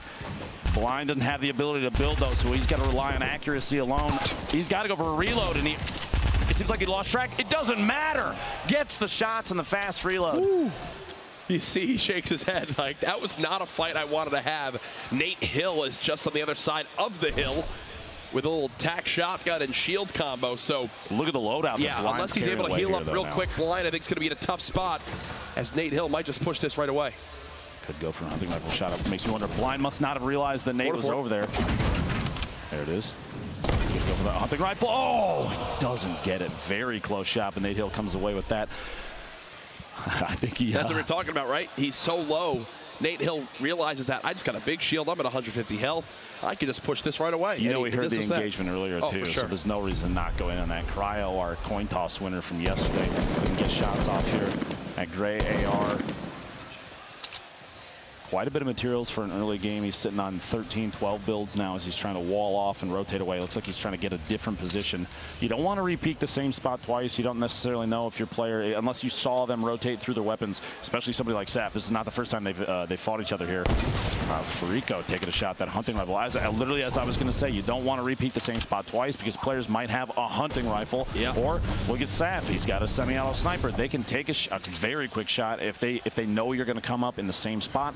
A crit could mean the difference between 89th right now and making it on maybe to the next circle. This is Saf's fight. I mean, you have to think top down. Pump shotgun, an LMG. He had the top down for the moment. Low build count, though. Only 5 layers you can put up, and players use those very quickly in 1v1s like this. He's peeking through. Look at him look through the angle at the top. Trying to track his opponent. The trap play potentially goes for it. His opponent backing out inside. There we go. Using those materials as layers. It's like an extra defense. It's almost like a shield. He's he heard a shield tag with those nades. Turns around. There's the quick shot on the Furico. Good awareness from Saf, knowing his opponent is underneath 100. He got it. I think it was a headshot. I don't know if he got the elim. We're checking out Aiden right now. We'll update you guys there on that last fight. Aiden now in Tilted getting pushed. Not sure who he's battling right now. Landjack on the feet, our winner from game 1, gets elimination as well. That was against Fly Crunch. Crunch, who has been landing here consistently as well. It's time for a little top down. He's going to go for the shot. Whoa, lasers Crunch on the rotation out and gets his first elimination here in Tilted, but he's not done yet. You know there's more players inside. So I believe Saf hit the headshot, but it wasn't enough to get the elim. That player was so healthy. Remember the semi-auto sniper. The only of the snipers that doesn't instantly drop the opponent. Yeah, Cryo got dropped HP. To like 10 health. He hit that shot. Now he's got to rotate away.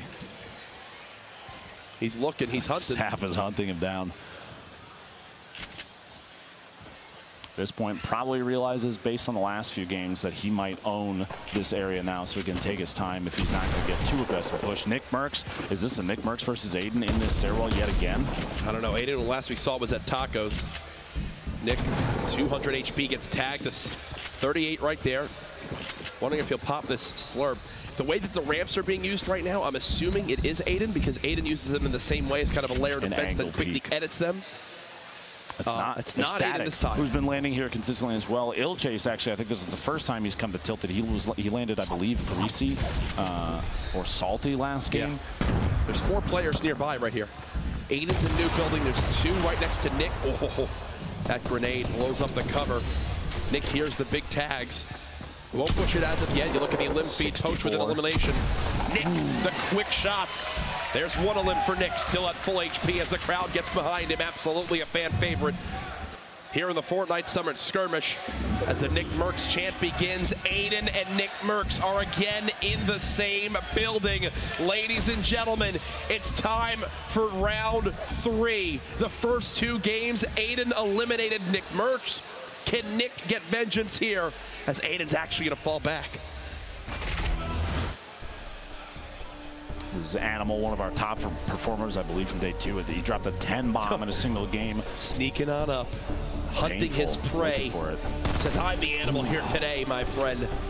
As he cuts him down, a quick burst. Back to Tilted, Nick Merckx. I mean, how do we not watch this? You have to. Yeah, you have to. This is fantastic. Like, Static is still the 3rd player in this engagement, and I believe they all know that they're in there. They're watching. They're looking to see who's going to make a move first, maybe catch somebody rotating or not watching out a window. Tilted is very, very, you're exposed. There are so many angles because all the different windows and the positions you can see through them. That's why we've seen Aiden peeking through windows with those builds on the outside, just trying to take shots and use the pillars in the middle as like a separator. It's natural cover. Morgoss. C4 from a 3rd opponent there, gets the shots from above, almost gets the elimination, gets one. Ooh. As Flower from Rogue goes down, Morgoss pushing down, trying to get the double. He sees this player rotating around the outside. He had just been dealing HP damage. There it is. Takata goes down as well, gets 2 eliminations. 1 more means a point. Back in Tilted, Courage. These guys, they're gonna go after each other here. They have to. There's no way.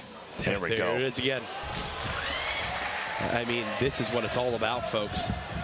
Nick versus Aiden. Aiden 2, Nick 0 so far in the fights. I know Nick has family here watching, a lot of people this weekend wanting to see how he can perform. This is probably, Nick has had such a long competitive history in esports. This is probably the biggest tournament he's ever been in, and here it is, the battle again. We've seen this before. Here it goes, round number 3. Aiden peeking the corner. It's Nick building the ramps. Aiden getting the wall in front, just to trying to make sure he's covered and can have some quick edits on out. There's another close ramp. Expect a quick rotation on it. He's going to the footsteps. He knows Nick rotated up top. Yeah. Nick's got the high ground now, and I think he'll kind of reset to the top of this new building. There is still Ecstatic just standing still in the big gray building. If you don't move, they can't hear you, Jack.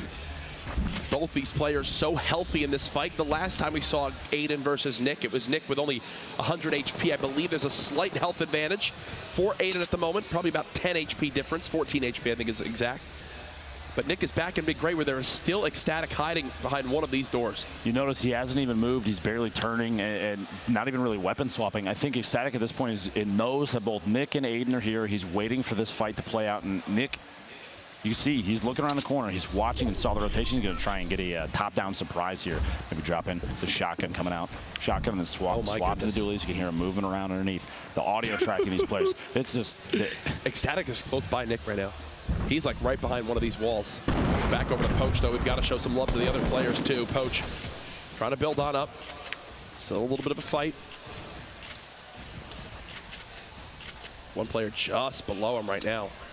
Mighty bank, I love this, banking the frag grenades off the wall.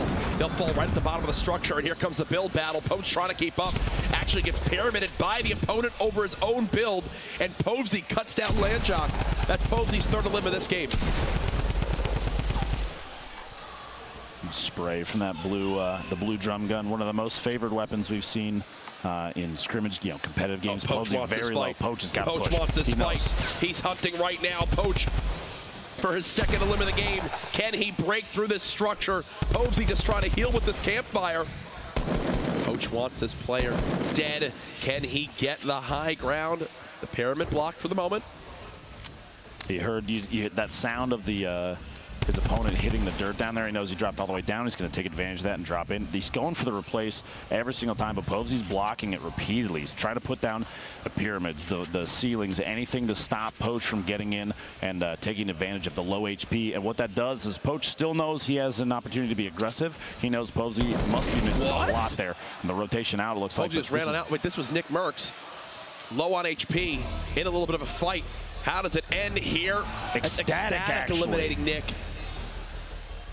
And you see, oh my God, the frustration there. We were saying Ecstatic was hiding in that build for so long. Nick Merckx with an early exit yet again. It looks like the player that Poach took shots at that was to his southeast might have been a third player in there. He catches the edit there, takes ownership of the ceiling and gets Povesy as he's trying to back out. Very patient from Povesy. You got to, sorry, from Poach there. Never went into Povesy's build. He knew he had time, and he still has the launch pad to get away. Like you said, Povesy did have 3 eliminations. That's a single point for him. Nice actually right now has 3 elims. Morgas has 3 elims, and Blue T has 3. That's a single point for each of them. Feel really good about that. Looking forward to the rest of the day. A number of players still alive. Saf, Poach, and Ecstatic all sitting on 2. Jack might just died in the zone. Jack might just died in the zone. No. There's Ranger the quick elim. Securing that elimination. We actually watched Ranger in his qualifiers do quite a bit of solid gatekeeping of the river. Yep. It's good to see him get an engagement. He's got to get out of there, though. And still win as well. And it begins. The little structures, the little huts, the 1x1s. It has started. Minigun, though, being sprayed into Kayun, who's dropped all the way down to the side of this mountain. Dremen is close by as well. Who's that spraying? Babe Jesus, I believe, from Tempo Storm. Oh, nope. Rip to go. He's out of there. He wants to follow this up right away. He's going for it. Drops in. Not a whole lot of HP, but he's playing very aggressively. I think the thought is that minigun would have torn through his opponent's materials, thinking he can't layer up against me anymore. So, a heavy shotgun right into the drum gun, that back and forth combo, and players like Vape Jesus are going to be really good at timing their shots on that. He can get the elimination if he pushes. He can catch this player unable to build. Replays, Bizzle, Wheats, J. Cuddy all hanging out north side of Fatal Fields, very populated. A lot of those angled stairs. Yeah, we've seen that before. When you see players do that, Jack, what are they doing with that? Well, basically, the way you're running, so you don't have to lose your momentum with your sprint. You angle the stairs to basically block the area that the shots are coming in from. You use it as cover. You're not having to awkwardly jump back and forth and swap and spin around. It's just kind of a clean way to build right across. It uses kind of the least amount of materials too. Aiden's still in this, going to bounce pad and try to follow up his opponent. That's Ecstatic, who actually eliminated Nick Merckx. I think Aiden say, hey, that's my job so far today. I want vengeance now, my friend, as he'll fall on down and reset the fight. Klinger's potentially pushing him out there. He's looking for a better opportunity and any materials. He's very low right now for this time in the game. 1:30 remaining before the next circle. He's going to go for his jump shot here, but his opponent, Ecstatic, walling off against him, just preemptively defending himself, knowing Aiden is very accurate at close, trying to get an angle. That little peek, look at the little hole he's trying to take shots through. Aiden might have to layer up the other side right now, but he's not going to. He's going to go for the shot and then block it off. Any sort of like, just take that single second, that millisecond almost, and get the shot. So you see Ecstatic, he knows the hole's still there, knows Aiden's still underneath. Just kind of pacing his engagement. Just the right timing is going to be key here. Here it comes. Aiden low materials pushing in the shot on Ecstatic, and Aiden gets the elimination. And that would have been for 3 limbs if Ecstatic could have gotten it. Aiden's still so healthy in this fight. One player just above. The quick edit out. Looks like Aiden's lost the high ground for now. Jukes out that he's going to break down the structure. The opponent drops Aiden with the elim. That's 3. That is 3. And what's this? A chug jug. Looks like at that point, Aiden started to build to defend. There might be another player pushing in. The FPS from CLG takes Tendons out just south of Salty Springs. Yes, we saw this a moment ago. Yeah, apparently secured his second elimination, 1 away from a single point, and he is sitting on quite a few spray weapons today. It's an LMG, which you don't see too often, but players up close, that thing tears him up. He's got Blue T above him, who may not realize, but look at Blue T's materials. Over 2,000. He has so many builds. He's got a blue drum gun. Decent. Decent, to say the least. He's got the ability to rotate away now because he can just layer up as he backs up. He does have the rocket launcher. Explodes right now. Maybe not. I guess it's time to use them. Usually you see those saved for late games. They're very good at dropping structures, especially when the players are playing slow. Is he going for the trap? Oh, just lost the high ground at a moment's notice, and yeah, he immediately loses it, falls right back down. Not sure exactly who he's battling right here, down to just 39 HP, though, how quickly it all ends, and now he's in the low gravity zone. I believe that's Blue T's in a 1v1 against right now. Blue T's going around to the rotation. South side of the tree, using the tree as cover, misses the shot. He's got to defend right now, 6 HP. I think he knows the end is near. Blue T hunting his opponent. He might just die to the zone. He's got bandages, and it's not ticket for enough necessarily to beat it. If he popped the bandage early, you see it, yeah, FPS going for that bandage. Every little bit counts. Blue T saying, I'm waiting. I haven't seen you in the feed to the storm yet. The third player is somebody watching from a distance, taking shots. Nice gets Amon's in the feed. 20-meter snipe shot, very close range snipe shot. Blue T 3 eliminations, 39 players remaining, 20 seconds till the zone finishes. And it's going to be time to mix it up a little bit more. Goss right now sitting on 4 eliminations, Nice with 4 eliminations, Blue T at 3, Aiden at 3, Saf at 3. All 5 of those players still alive, and points for each of them.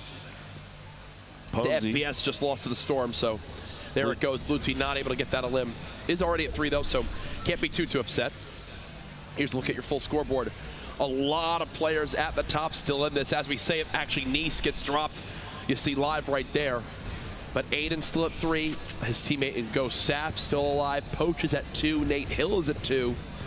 Some big names at the top of these scoreboards right now. Now, hopefully before too long, there's a number of players we haven't had our eyes on too much. Just the feed has been quiet with them. Players like Tfue, who I was literally about to say his name, and lo and behold, here we are. You got a top down on Kayun. Now, if he's been watching the feed from previous games, he's seen Kayun has eliminated a number of high caliber players with ease almost. Poach, Chap, a lot of big names. Replays as well. Replays, yeah, exactly. I would be concerned if you know you run into him. Quick little spray for Morgoth there. So many materials. And 4 limbs, 3 medkits. Morgos is everything you can ever ask for. You see, just on your screen alone, Bizzle, 72 hours, Chap. Here's replays at maxed HP.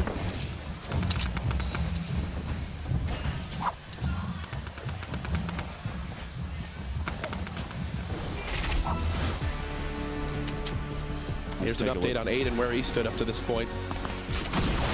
Oh my gosh. Heavy shot from Snood there, taking advantage of the swap to the SMG to spray Aiden down. Still comes away with 3 eliminations, though. That's 3 points total on the day, so he's well ahead of many other players. And he does have half the games left today, Courage. Absolutely. Morgos looking for his 5th to secure a 2nd point. Would put him at 4 total for the day. 2 behind our current leader, C9 Blind, who was eliminated very early this game. Don't forget, 94th place with a single elimination. Cryo and Nate Hill taking shots at each other. Nate knows he's got him on the outside. Just did damage, knows there's no shield left. That's why Nate's pushing. And the Porta-Port might actually catch Cryo off guard. He's looking for a rotation here. Gets the shot, and Cryo goes down. And those are the shots you just have to hit. He's got an opportunity to snap with that heavy shotgun. The prize of a golden double barrel. Oh, he gets everything. He gets the drum gun, the gold double barrel, legendary double barrel. Here's Cryo again against Nice. There's the cleanup there. That was his first elim of the game. Here's Tfue and Nate Hill, teammates on Faze Clan. Might be a fight coming here soon between the two of them. Wait and see here. He's got a hunting rifle, double barrel. This is actually a pretty common setup for a player like him. I would almost drop the hunting, and if he got a scope AR, we've seen it in his hands so many times in previous summer skirmishes. You can hear the fight underneath him, the shield. He knows the player just got eliminated. It might be time to go for a push here. Yep. Tfue just trying to spot. He's got multiple frag grenades to use, banking them. Unfortunately for him, does drop down on top of that structure, which that was definitely not his plan. Now it's time to begin to launch. He's in, oh my gosh, down to just 19 HP, and again, he'll have to fall on back. Getting caught tunnel visioning with those grenades, not really moving too much. We've even mentioned other players kind of wiggling back and forth. Even if you're doing something like dropping frag grenades down below, you're going to get punished when players are watching every single structure. Knowing somebody's up there, they're going to take shots at every opportunity they can. And Tfue was kind of caught off guard. Like I said, tunnel visioning, not necessarily your best friend in a situation like this. You have to think the end must be near. Whoa! A look of disappointment. Doing his best impression of Tim the Tatman there as he falls to a swift death. Away the road. A very wide angle shot here. You have a ton of players hanging out at very close quarters. This is going to be a theme for today. People are going for placement, knowing full well that if you get the top 10, that is even just a single point that can mean the difference between 21st through 100th for 5K and pushing into the larger prize pools. Plus, knowing the Victory Royale is $25,000. That buffer is insane. Saf with 5 elims, already 2 points, and the Rockets are going to come in and kind of chase him out of the structure he's built up, but he's going to layer back up. You see even putting floors and ramps down to reinforce anything he's sitting in. That heavy sniper, I'd love to see just an edit, like a window edit, a quick peek and a body shot on somebody for an elim from Saf here. He's got the accuracy to do it. The zone's starting to push the remaining players in. Saf, the only one with 5 eliminations right now in this game. Snood sitting on 3 in a very close combat fight. He's taking, like we've seen this a bunch of times, every opportunity for these players, every second. He has 18 explodes to use right now. 95 health in total, just staying alive, waiting on out. Now might be the time to use those. Go for any knockdown you can get right now. Especially the higher up structures, stuff that might be connected to only 1 or 2 things outside of the storm. Oh, look at the window shot. Right into the window. Will it inflict any damage? No, I think there was a quick edit by the player inside that 1x1. Saf, 5 elims, top 25 right now. He has the heavy sniper as well. Here's a look from the top down. Sam all the way up top. Saf using another bounce pad to try to move towards this next zone. This time he gets clipped. Looking at our scoreboard right now on our screen, Morgos still alive with only 4 limbs. What I mean by 4 is he hasn't moved up to that top 5 quite yet. Nate Hill at 3. Poach still at 2. And Geomac just got his first elim on the blue tee. Here we go. The storm's starting to move. We got 23 seconds until it finishes, and now's the time. Everybody, you can see even through these materials get placed down as they're building. They're kind of see-through still, and you can see just silhouettes of players moving every direction. Tempo even down low, going for a bounce pad just to push as fast as he can away from an engagement that he knows he's not going to win. He does have the porta fort. Look at the layer of players to the left side, middle left side of your screen. There's so many in one spot. You know these guys are going to run into each other in some way. It depends on who gets the shot off first. There's so much movement, and traps right now, Courage, are going to be incredible. You heard one place down because you can catch players rotating through structure. You don't even know. Chap. Chap. Had it down, drops down to put layers above himself. I think, is that Chap on the other side of this wall? You see more silhouettes. He's got the porta fort out, maybe thinking about putting it down to try and get a drop on somebody above, knock everything down. Gonna take ownership of this. Look at the zone. Everyone hugging that close side, getting ready to move. 10 seconds away. Remember, top 20 earn a point. And you're not happy with something you just saw. What was it? The ridiculousness of this position it's terrifying to think. Half of the players are going to go down, most likely during this rotation. And here we go. People flying through the air. Nate Hill getting laser landing outside the zone, ticking, and that's going to be all she wrote for Nate. Too far into the storm, and takes literally all it took was 2 ticks. Yep. All it took was 2 ticks. Rip to go. Someone going to the high ground. I think Rex just got eliminated by a trap. You see Chap still with under 20 HP. Tfue with 2 elims. This could be the difference between 2 points and 0 right now. If he can make it to the top 10 or find the next elimination. Sam has not left this high ground at all. Only 1 rocket to his name. He's got to use this wisely. 13 players still left. Who will secure the Victory Royale and $25,000? Tempo's got nothing left right now. He's just hoping, Lupo, that he can make it in the top 10. A switch on over now to Ghost Fizzle. He's got 1 elim, but a ton of healing in his inventory. 10 minis and a slurp, and still a lot of materials left. In the feed, you saw Poach get his 4th elimination. This is a player that thrives in these very close combat 100%. Engagements. He knows his way around these little buildings. You see all the way down the bottom. This is a position we've seen him in a ton of times. Gets tapped a little bit in there, but he has an opportunity to capitalize on this. Morgoth secures his 5th elimination. That's 2 points. Chad making a move, super low HP, and goes down on the move right there. That rotation is going to be tough. Everybody's moving simultaneously. 5 players left, Courage. 72 hours, eliminates base soldier. Geomac dies to the storm. Poach is out of materials. He can no longer build. He's hoping people have to drop on down. Morgoth now at 6 elims, 1 away from earning the 7th, which would be another point for him. You see he's on a low level near Poach. Poach will wind up trapping all these levels as people try to drop down towards him. 10 seconds until the zone begins to close. He's got bandages to work with, but it's going to come down to a heal up, I believe, ladies and gentlemen. Who will make it out on top? Poach trying to take matters into his own hands. The storm slowly closing. 19 seconds, 18 seconds, 17 seconds. The fight's just a layer above Poach. He cannot even build up. That's 72 hours. His teammate getting dropped. Morgoth trades the elim. That's his 7th. Morgoth has a med kit. Sam has nothing to heal with. They've made it to the top 3. Morgoth has a chance to have a 6-point game himself to match that of Blind. Who will out-heal the most? Morgoth with another med kit. Sam dropping on down, trying to spray. Morgoth in the 1v1. Will he get the perfect game? He does. Morgoth with the victory. And look at the hype. 7 elims and the Victory Royale. Back-to-back 6-point games. Blind, then Morgoth. And is he phasing up? All right, fine. I guess he's like, Banks, send over the contract. We see you. He's waiting. Send over the contract, please. Like you said, back-to-back 6-point games. And we only had 1 during the entirety of the heats of the qualifiers. Does the back of his sweatshirt say 1v1 me playground? That is incredible. It's a DM I get from you quite often, Kurt. It is. But either way, congratulations to Morgoth. $25,000 richer. A 6-point game.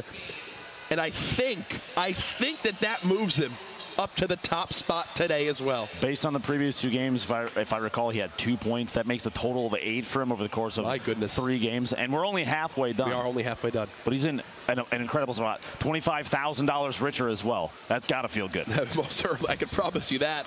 The man just moved right up the scoreboard. What a performance from everybody there.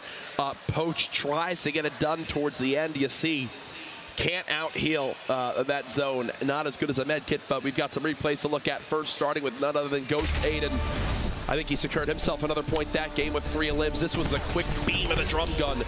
52 headshot damage with that crit. Back-to-back, just shreds his opponent. This was that second elim onto Ecstatic. That's the player who actually eliminated Nick Merckx in the game.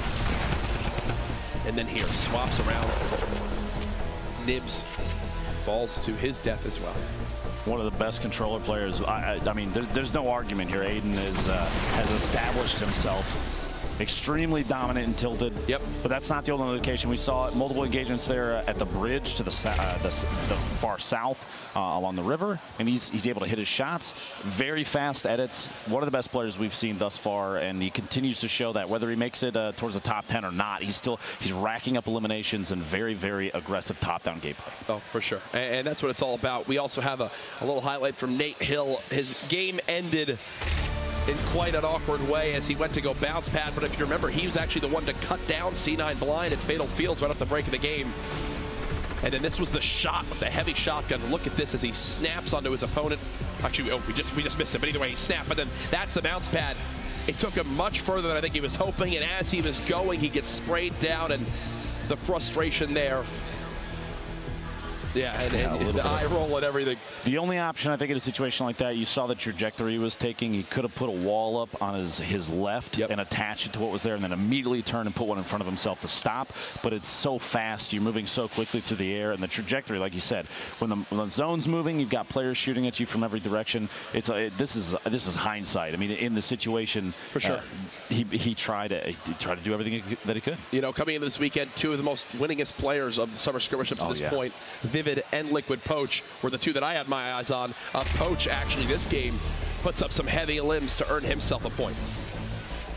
Did he get 5? He might have gotten 2 points. Very fast edits. There's a lot going on. That ramp block versus opponents that are pushing up Giant right there, and then immediately editing.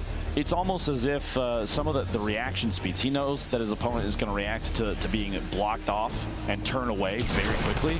And so he edits almost instantly after placing the ramp and takes a shot as soon as he can. And this was him hoping to out heal. This is where you just kind of cross your fingers. You see everyone in the background watching his perspective. Look at all those faces. A tactic we've seen from some players too. These heal offs at the end might seem like you're just spam clicking to see what you can get off in time, but the fact that he had 75 HP right there means he had to wait until he took a tick of storm damage to pop the first bandage. He could have healed just a little bit ahead of time if he had anything less than 75, and that could have made all the difference in the world. Unfortunately for him, his game did end there. You saw, look at the crowd, very comfortable here in the beanbags in the Fortnite tent booth, whatever you call it. Either way, though, Morgoss, our new overall leader, I can confirm right now, just secured the Victory Royale, the full 6-point performance, $25,000 richer. He's on the floor with Zeke.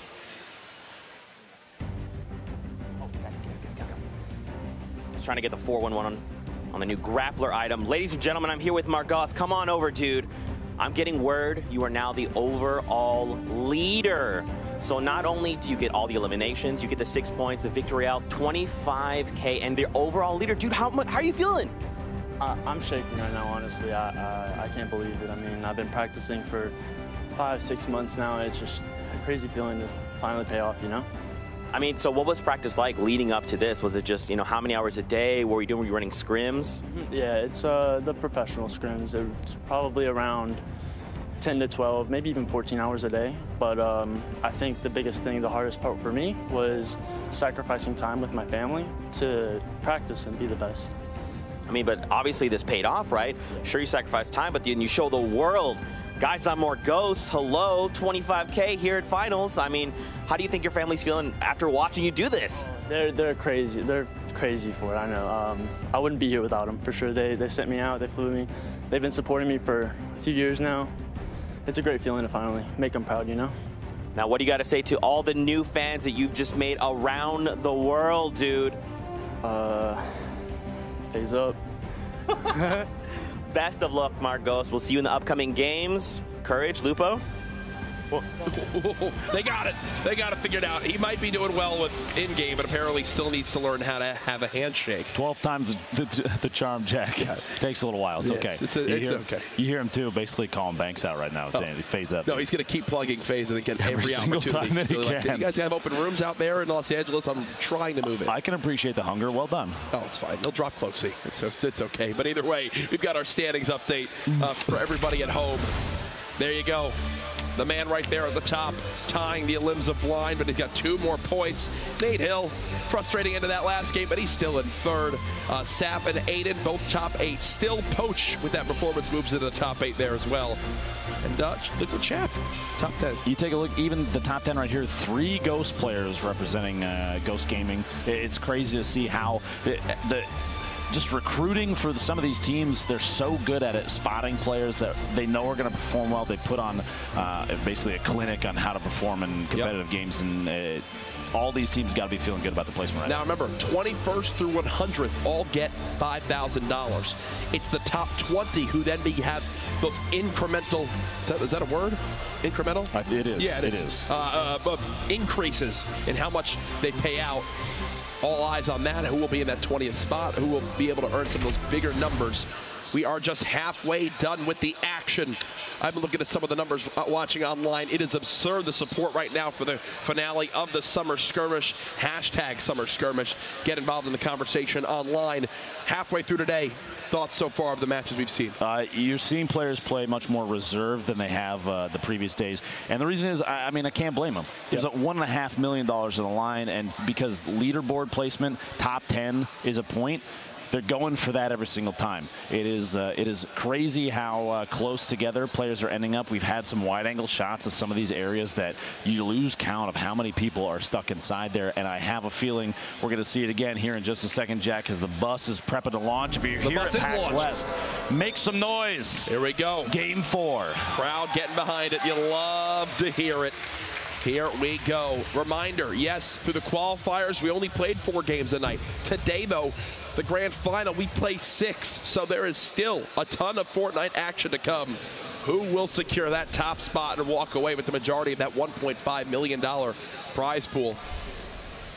There is our winner from Game 3. The perfect performance, 6 points to move all the way up that leaderboard. Morgos. Now, during his qualifier, a number of times we saw him at 2 eliminations and just outside of the top 10. We watched him at one point try and track down, I believe, 3 different players going for that elimination and couldn't secure it.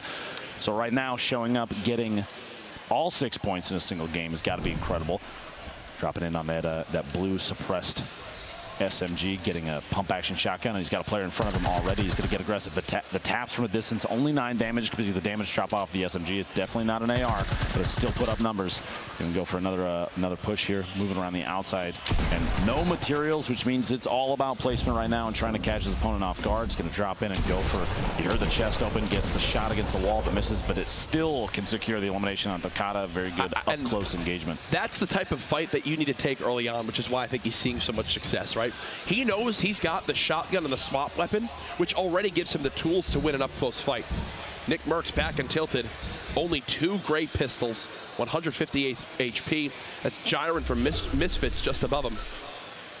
Looks like Barnology is in the back right corner there. I believe that's the taco building. 3 great pistols. Whoa. And a Nick green. has 4 pistols right now on the ground. Did he just miss a shotgun? No, he left the pistol behind. In the corner there might have been a shotgun. He rotated past it pretty quickly. Going for the chest, though. Oh, no. Not bad, but he doesn't have a close-up weapon. Not really what he wants right now. Misfits looking for him. Gonna track him on the outside. This could be tough.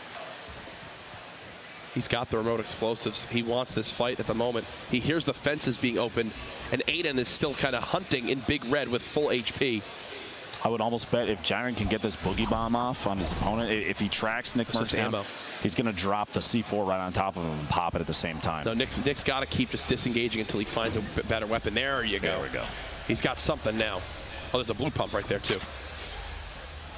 So he'll get the max health with that slurp. People still nearby.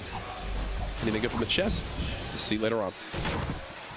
Ran over here, retail, the west side. He's sitting on, honestly, kind of a similar loadout. Only a pistol for his kind of mid to long range engagements. He had a hunting rifle as well.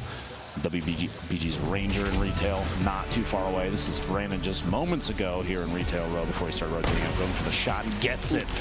Catches Sakaris off guard, 86 damage, body shot, but it's enough to secure that elimination. Aiden.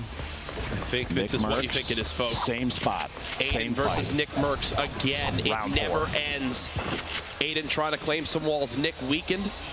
On the other side, Aiden in the 2 battles so far has come out on top. Him and Nick dancing back and forth. The ramp edits trying to just keep the drop on Nick to maybe get a shotgun shot off. He wants to chase this fight down. He knows he's got the health advantage on him as he continues to be max HP in every fight he has with Nick. Does get tagged up once, dropped to twice now. Over to 152, here's the fight again. I believe this is Nick, tags him with the headshot. Shields down on both sides, stink bombs being used now. As I think Nick is gonna retreat as both players look to mini back up. These guys, that move right there is one that's super common. Never ends, these guys just keep going at it. A little triangle to pop out those windows, super common in that building, and both players know it, which means that every floor kind of has exits, no matter where they are. He's going back inside.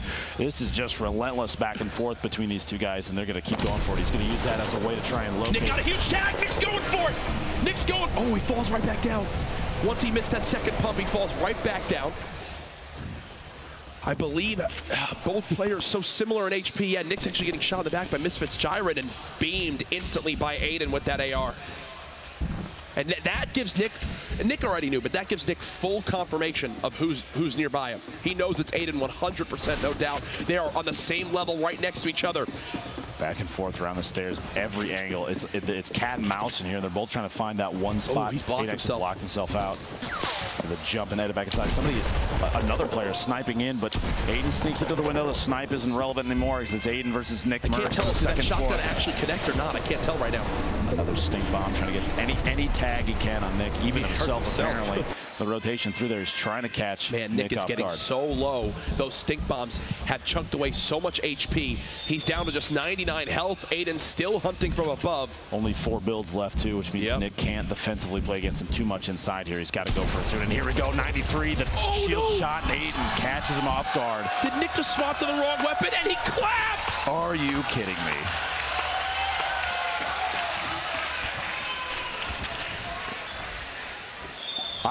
I don't know what to say here, Courage. Look at this 3-0, baby. I hear from the crowd as Aiden has yet to lose a fight versus Nick. And you thought Nick had the full advantage, but it looked like he messed up his swap or something because he just stood there and Aiden said, hey, friend, good stuff. But unfortunately, we've had 3 battles and I've won every single one. Rangers still back over here at retail. It's a wide angle shot in your top right just to kind of show you where these players are against each other, what Ranger has in front of him. And there's quite a bit of built up structure here. We'll have to find out if he has ownership of a lot of this or not. He doesn't necessarily know. You saw he was looking all the way up top trying to track Brandon, thinking he's top of that wooden 1x1, but potentially little does he know Brandon dropped down already. He's going to keep checking, taking shots in, just kind of trying to, it's like trying to flash a flashlight over some bugs, get him to run out from the structure, see if we can watch Brandon on the move. Maybe doesn't realize here at Retail Row, Psalm is also on the far east side under the blacktop buildings, the stores.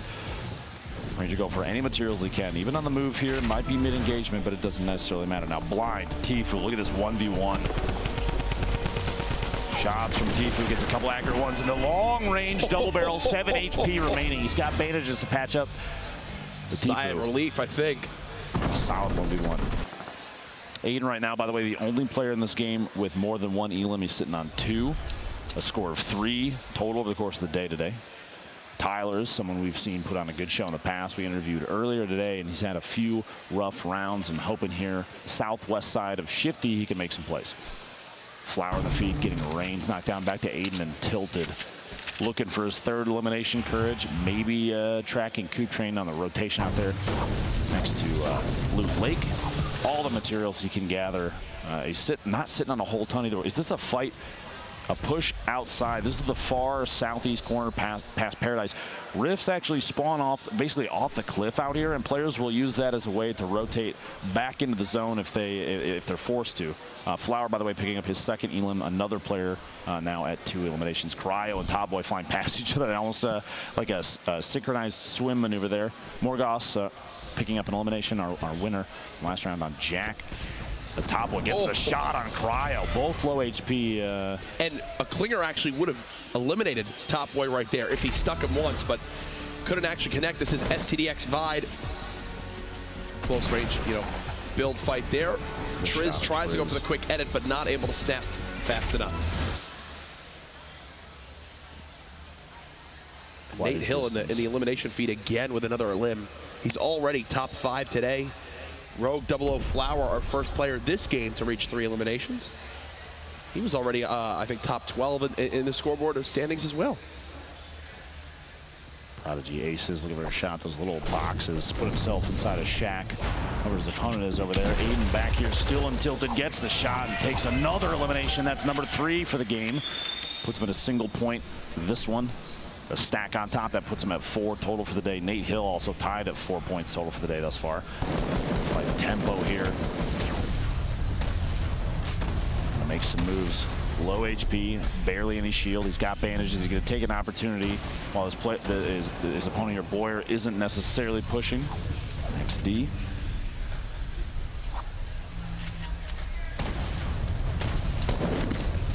Oh, that player with the nade launcher.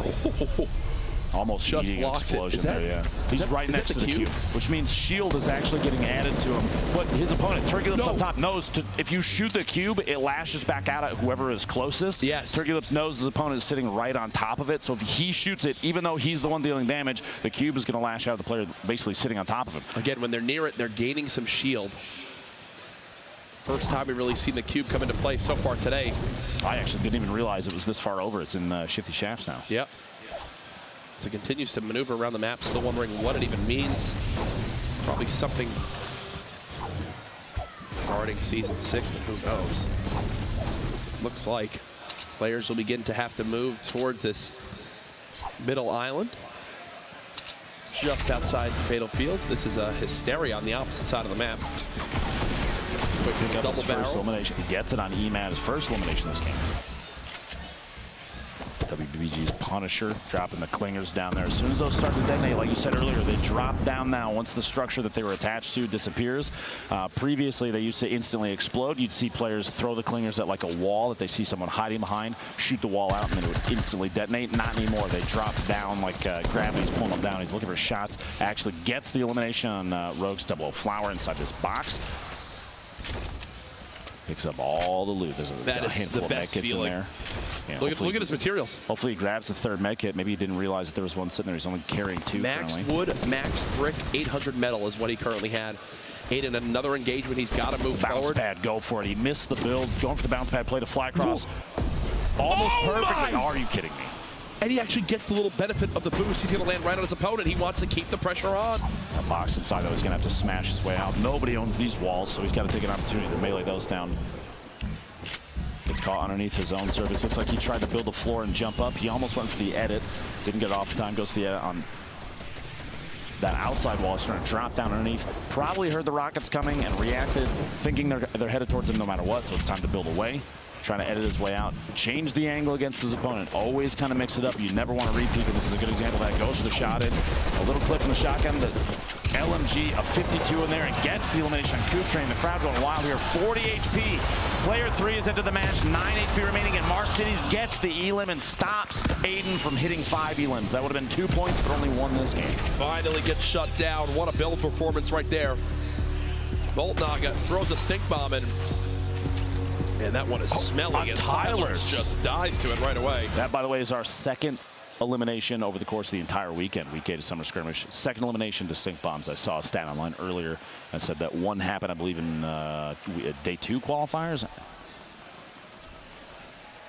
X's replays kind of bouncing back and forth next to each other. Spots, Bizzle rotating into the safe zone.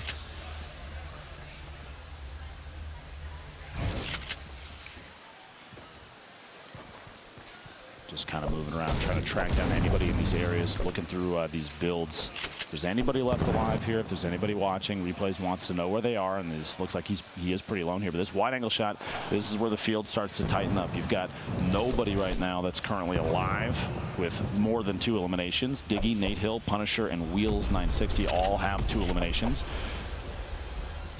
He doesn't have a lot to work with. I mean, look at his inventory.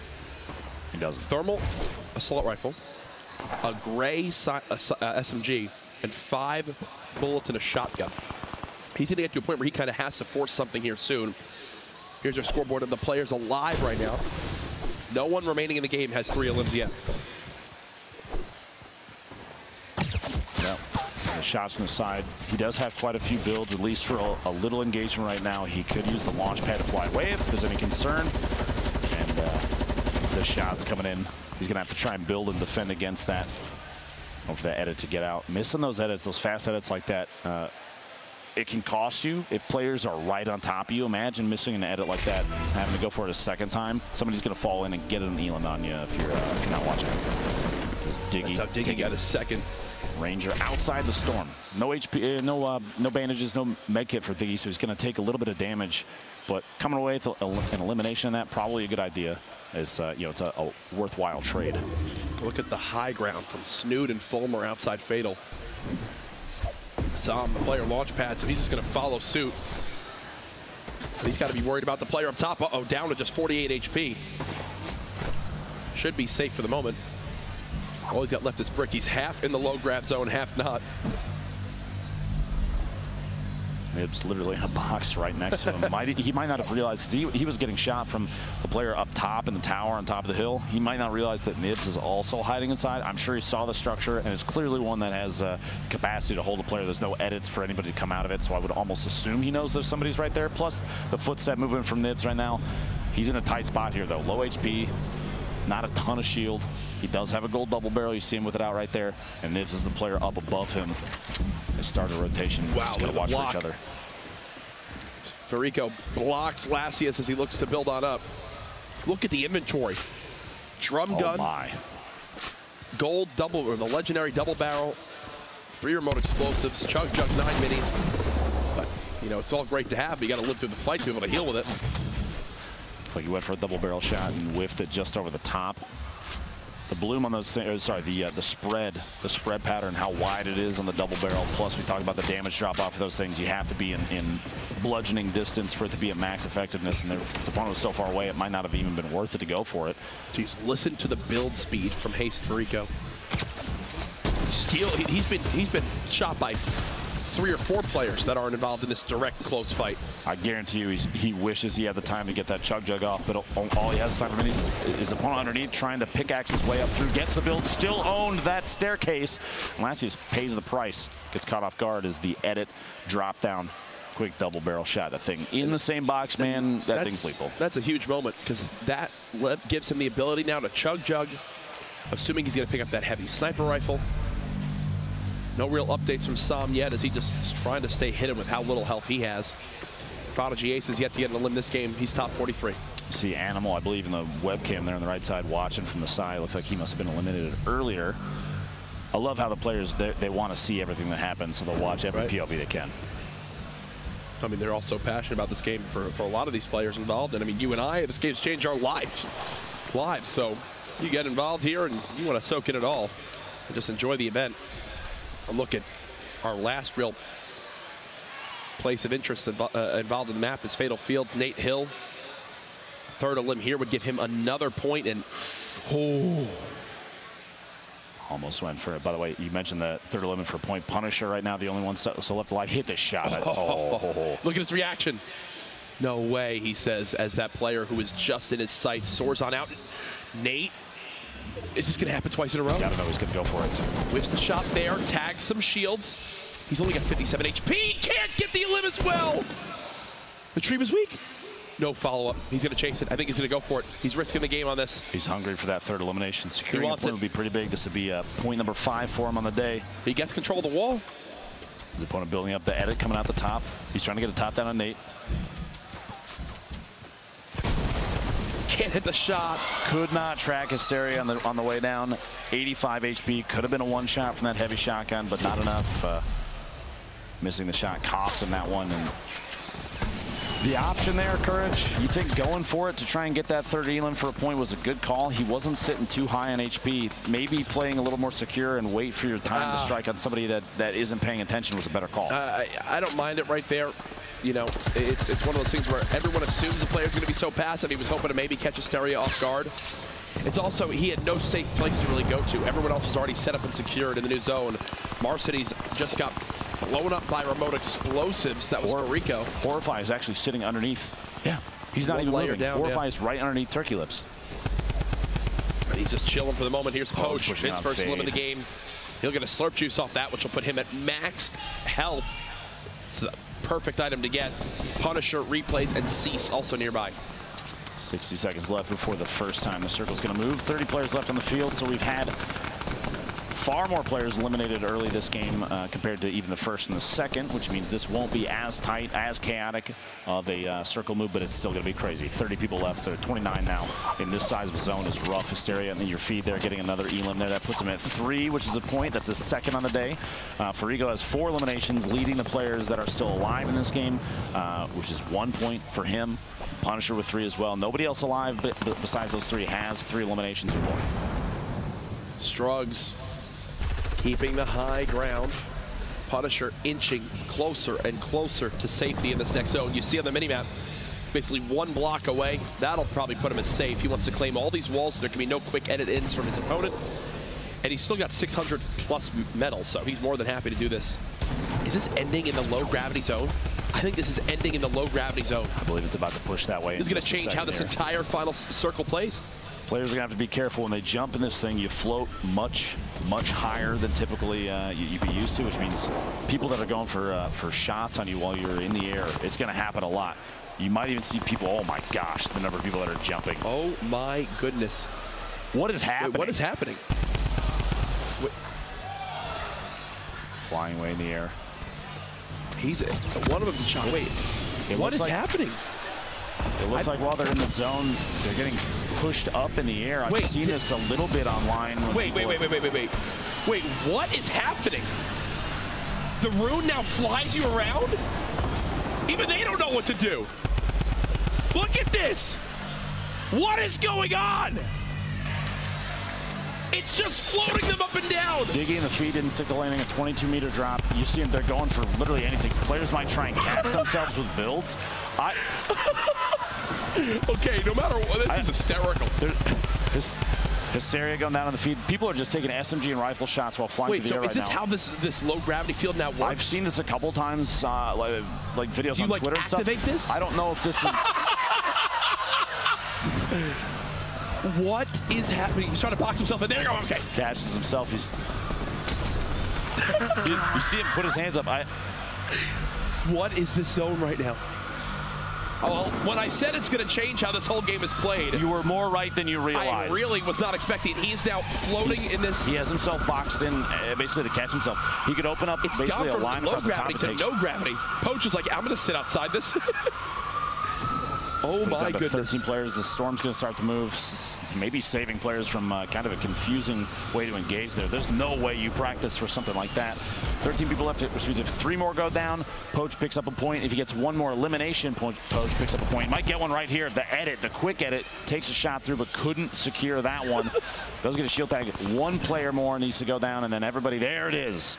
Rio secures the elimination on Farigo, who we were watching earlier, fly through the air.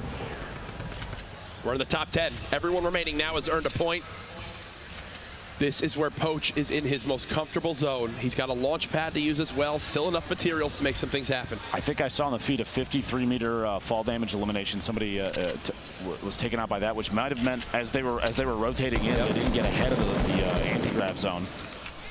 The reverse gravity zone, whatever you want to call it. That was ridiculous. At this point, yeah. I think anyone was expecting that. Poach now top 7, inching every second closer and closer towards this next zone.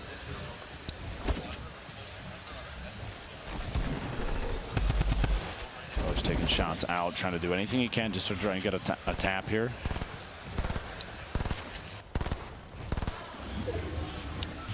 Holding the edit. Looking outside, Tendon's rotating in right now. Sofa rotating in right now. Everybody's kind of on the move. Sofa might catch the opponent off guard. There's shots from the back. Poach tracks down his third elimination, puts him in the top 5. 2 more going down will get him yet another point here. A shot through times. You saw him there. He's waiting, just holding ADS, waiting for the wall to go down. He's trying to sneak through this edit. Got to get through fast enough and does not make it. Oh, the Storm gets eliminated by the once Storm. more. 4 players left. That was his 3rd. That'll give him a point. Remember, top 3 earn another point. Whoever drops next be a heartbreaking way to go out. So we got eyes on Tendons right now at the bottom of this hill. They'll have to move a little bit up. Sean was taking some above it. A snipe, 9 meters. 9 meters from Bowman to eliminate Sofa. 3 players left. He's got no materials, but he's got a med kit. At this point, he has the bounce pad. He's probably going to build 1 layer out and bounce his way down. If he's going to go for this, I don't think he could drop down just based on materials alone. A 1v1, drop it in. Sean going for it, takes a shot with shot. He gets it midair, 49 to 77, and misses the Tendons with the trap play. Are you kidding me? Tendons with the trap a limb. Like he's going for Twitter clips. Look at this. Tendon spams the walls. Oh. That was his 5th elimination as well. That ending of that game, a 5-point game, was one of the wackiest things ever between the whatever the hell the zone was. Welcome to Fortnite. With the people floating around. What do you say? Cards. I mean, that's my notes after that one. That's where I stand. What a game 4. We thought yesterday was insanity. The weather's Look at nice this. out. Yeah, it's gorgeous nice, really nice out today. Yeah. I don't know what to do with my hands yet again. Wow. That was incredible. A trap play to finish. Just throw up the replay. Just do it. We're all taking this in. This crowd, everyone just going nuts on the trap, going nuts on how it all ended. Here's hysteria. Had that double barrel and just showed off its strength, close range. He's performed quite well today. I would say of all the days up to this point, this is definitely the best he's played. And, you know, he's been in the competitive gaming scene and at major tournaments for other esports for the last, well, decade plus. This man is no stranger to being in intense scenarios. There's the 3rd elim that gave him a point. You got to be happy if you're hysteria, to say the least.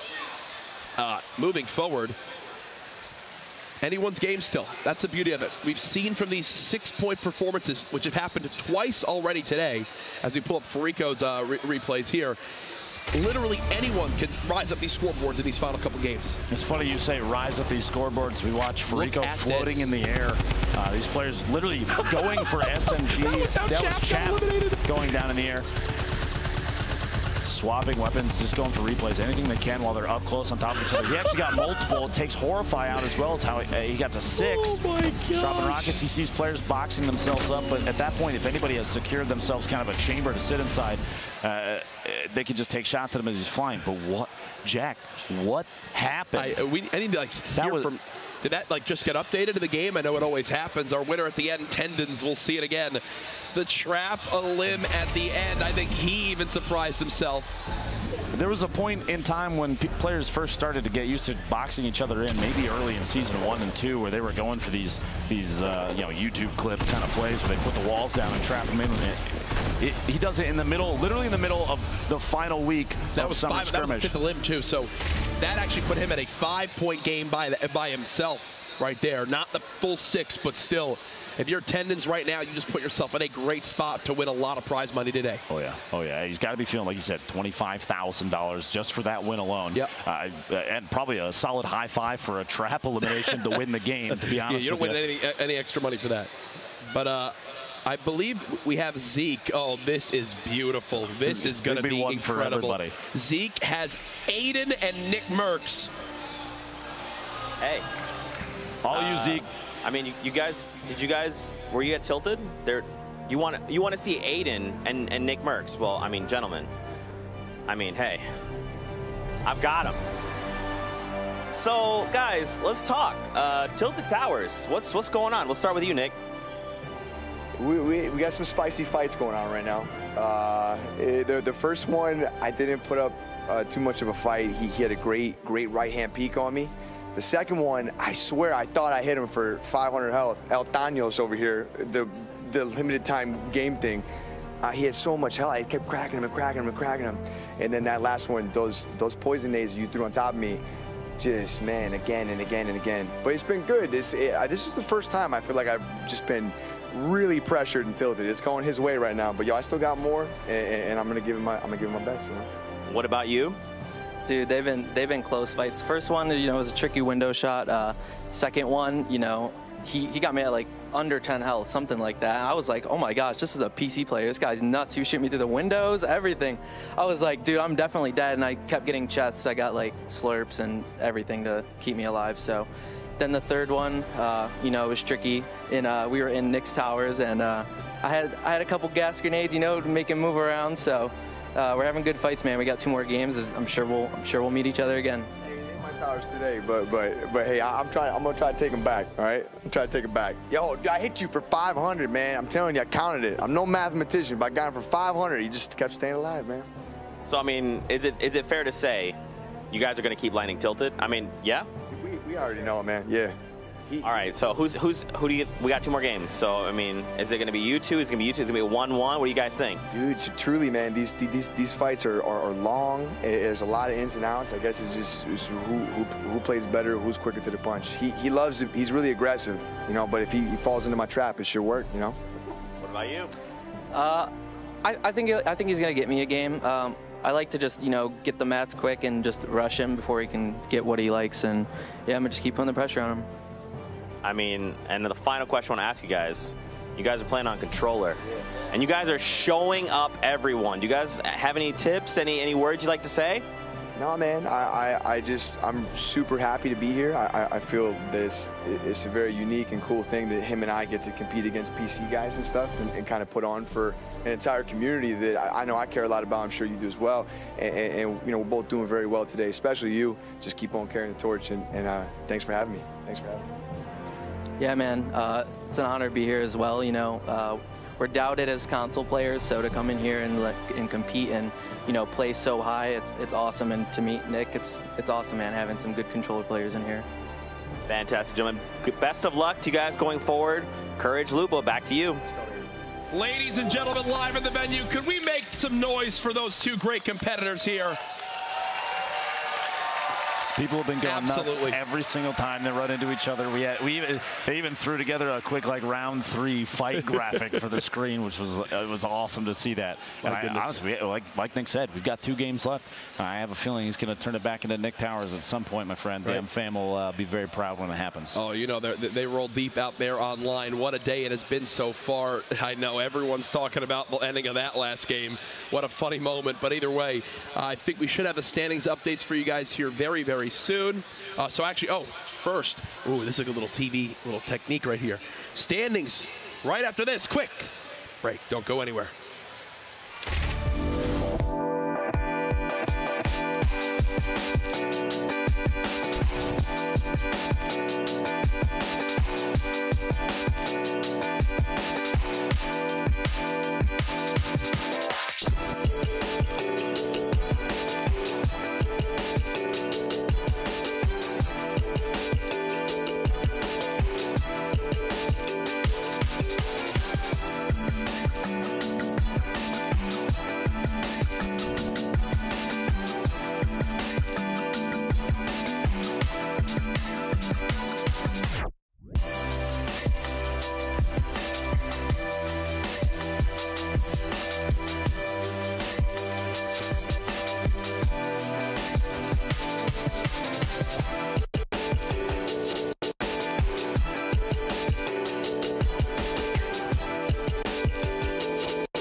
Ladies and gentlemen, welcome back to the continued coverage of the grand final of Fortnite Summer Skirmish.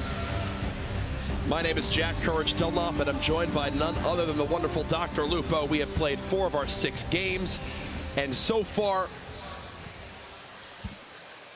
things have been crazy. We've seen some insanity, Jack, and we got 2 games left. It's not even close to done yet. Yes. $1.5 million on the line. Players starting to establish pretty significant leads in terms of points, even eliminations. We've seen aggressive gameplay. We've seen people playing very secure. We've seen, honestly, some of the fastest edits and replacements of materials to just make windows and take shots at people that I've ever seen. Yep. The number of players that we've seen people flying now, which is insanity. And I mean, this is Fortnite. This is one of the things that drives excitement for a lot of players is just how aggressive people can play a game that is so open to so many players. I feel like everybody plays it. No, everybody plays it. For sure. Everyone knows what it is. Everyone plays it now. It's a quick update for you all at home. I know that last game was absolutely crazy from top to bottom. We have some a little message to share. So all Fortnite competitions are played on a live server environment. Players last game were in an anti-gravity zone. The anti-gravity zones have been disabled for the rest of the competition today. So in games 5 and 6, we won't be flying around nearly as much. It was exciting to watch. Don't get me wrong. And we both kind of didn't know what you threw a card in the air. And no one got hit by it. Exactly. No one. Not even remotely. Can't prove it. It's not anywhere on the internet. But for the following 2 games, the last 2, Game 5, Game 6, that stuff, like you said, it's off. On the ground. Jack, you'd said before, stick around till after the break for the standings. Well, guess what? We've got them. Boom. Let's take a look. Let's see where we stack up after 4 games. Morgoss in that beautiful top spot. 12 elims, 8 points, feeling darn good. Tendon's last game, though, with the elims, which was nuts. And then you see Liquid Poach actually moving to that 4th spot. Now, Morgoss, like you said, the leader there with 8 points, but there's a number of players very close on his tail. We have a ton of people here with 3 or more, even 2. Boyer down there in the 16th slot. A lot of high elimination count. We already have multiple players, 4 players with double-digit eliminations, but that's not all. Here's your 17th through 32nd. Tons of players. We've seen Kayum putting on a good show, taking out a lot of big-name players, people you've seen all over the place in Summer Skirmish the prior 7 weeks, even the last 3 days, and he's starting to assert some dominance. Punisher here starting 33rd. And all these players, it is terrifying to see the list of names here. And you have to remember, too, we've seen already multiple people in the grand finals drop 6 points in a single match. That means, I mean, the leader's at 8. Anybody can catch up. Anybody, nobody's safe. It's absolutely crazy. $1.5 million on the line, 21st through 100th. All take home $5,000. So the top 20 obviously see that leap in prize money. That's going to be kind of our thing we look at. Another thing to keep in mind, a Victory Royale is $25,000. I saw Cypher actually tweet out and say, that was a $25,000 trap elimination. Yeah. And that's exactly what it was. It's absolutely wild. Now we're just getting word in. There's actually an additional change on top of what Courage mentioned earlier. The anti-gravity zones being disabled. Are you strapped in? Ladies and gentlemen, do we want another announcement? I think we could give another announcement to the folks at home. We are adding a 7th game to today now, so everything stands and we get even more Fortnite action. The day keeps on going, and the 7th game will also have the additional $25,000 prize for Victory Royale. The insanity this day just keeps getting better and better, folks. Yet, Jack. I'm loving this right now. I might miss my flight later. I don't even care. Let's keep having a good time. 3 games left now. We're going to roll into Game 5 before too long here. But 3 games. That's, like you said, an additional $25,000. Yep. I think anybody that might have been confused, thrown off by the players flying through the air, like we were. No, I mean, you saw it on our faces. That was crazy. They get another shot. Game 7 is going to come up at the end of today. What a way to go out today, too, man. I'm loving this, man. The storylines keep building. The interview with Aiden and Nick Merckx was hysterical. A lot of respect from them. It's a rivalry you love to see. Everybody here loves to see it, too, right? Can we make some noise for these gentlemen? They've been getting into it as well. It's been awesome to watch. Definitely becoming fan favorites. Players making a name for themselves. This is absolutely the biggest spectacle at PAX West this weekend. A fully at capacity Fortnite booth with the grand finals of the Summer Skirmish. obviously, this is like just the beginning for Fortnite competition and what's to come. I can't wait for more announcements. Obviously, Season 6 right on the horizon. Everyone wondering what's happening with the Cube. You've got the new limited time mode coming out next week. High stakes, all the new skins. It's a darn good time to be a fan of Fortnite, I can tell you that much. Jack, from one friend to another, if you don't put up a good grappler montage clip, literally the day that you get home and play, first game, literally first game, I'm going to remove you from my friends list. I'm sorry. Well, all right. No. I won't Please really. don't do I would never do that. Are you kidding me? I'll yell at the end of it, and it'll be uploaded to all social media. So of course, absolutely. That's the only way you play It's what you do. Yeah, that's literally my job. We are getting into Game 5 here very, very soon. Appreciate your patience as we got all things sorted. As you can imagine, after last game, some people wanted to have some chats about exactly what occurred, but there's all our players now. They've been told there's a 7th game. There's another $25,000 up for grabs, the Victory Royale. Everyone loading on in. Nick Merckx getting the headset ready as the crowd gets behind him. Top boy there on your screen. Nate Hill right next to him. All these players, it's so many people to keep your eyes on. There are a number of players too that we've discussed multiple times that were stars for the qualifiers before this. We have not seen put up a big show per game yet. We've got 4 games down, 3 remaining though, which means it's still anybody's game. Yeah, we can see multiple 6-point games still, as we've already seen in the first 4 matches. We've seen some crazy plays, some really good shots from players, some predicting the way that other players are going to play, the movements they're going to make. I love seeing that kind of stuff come out. Yep.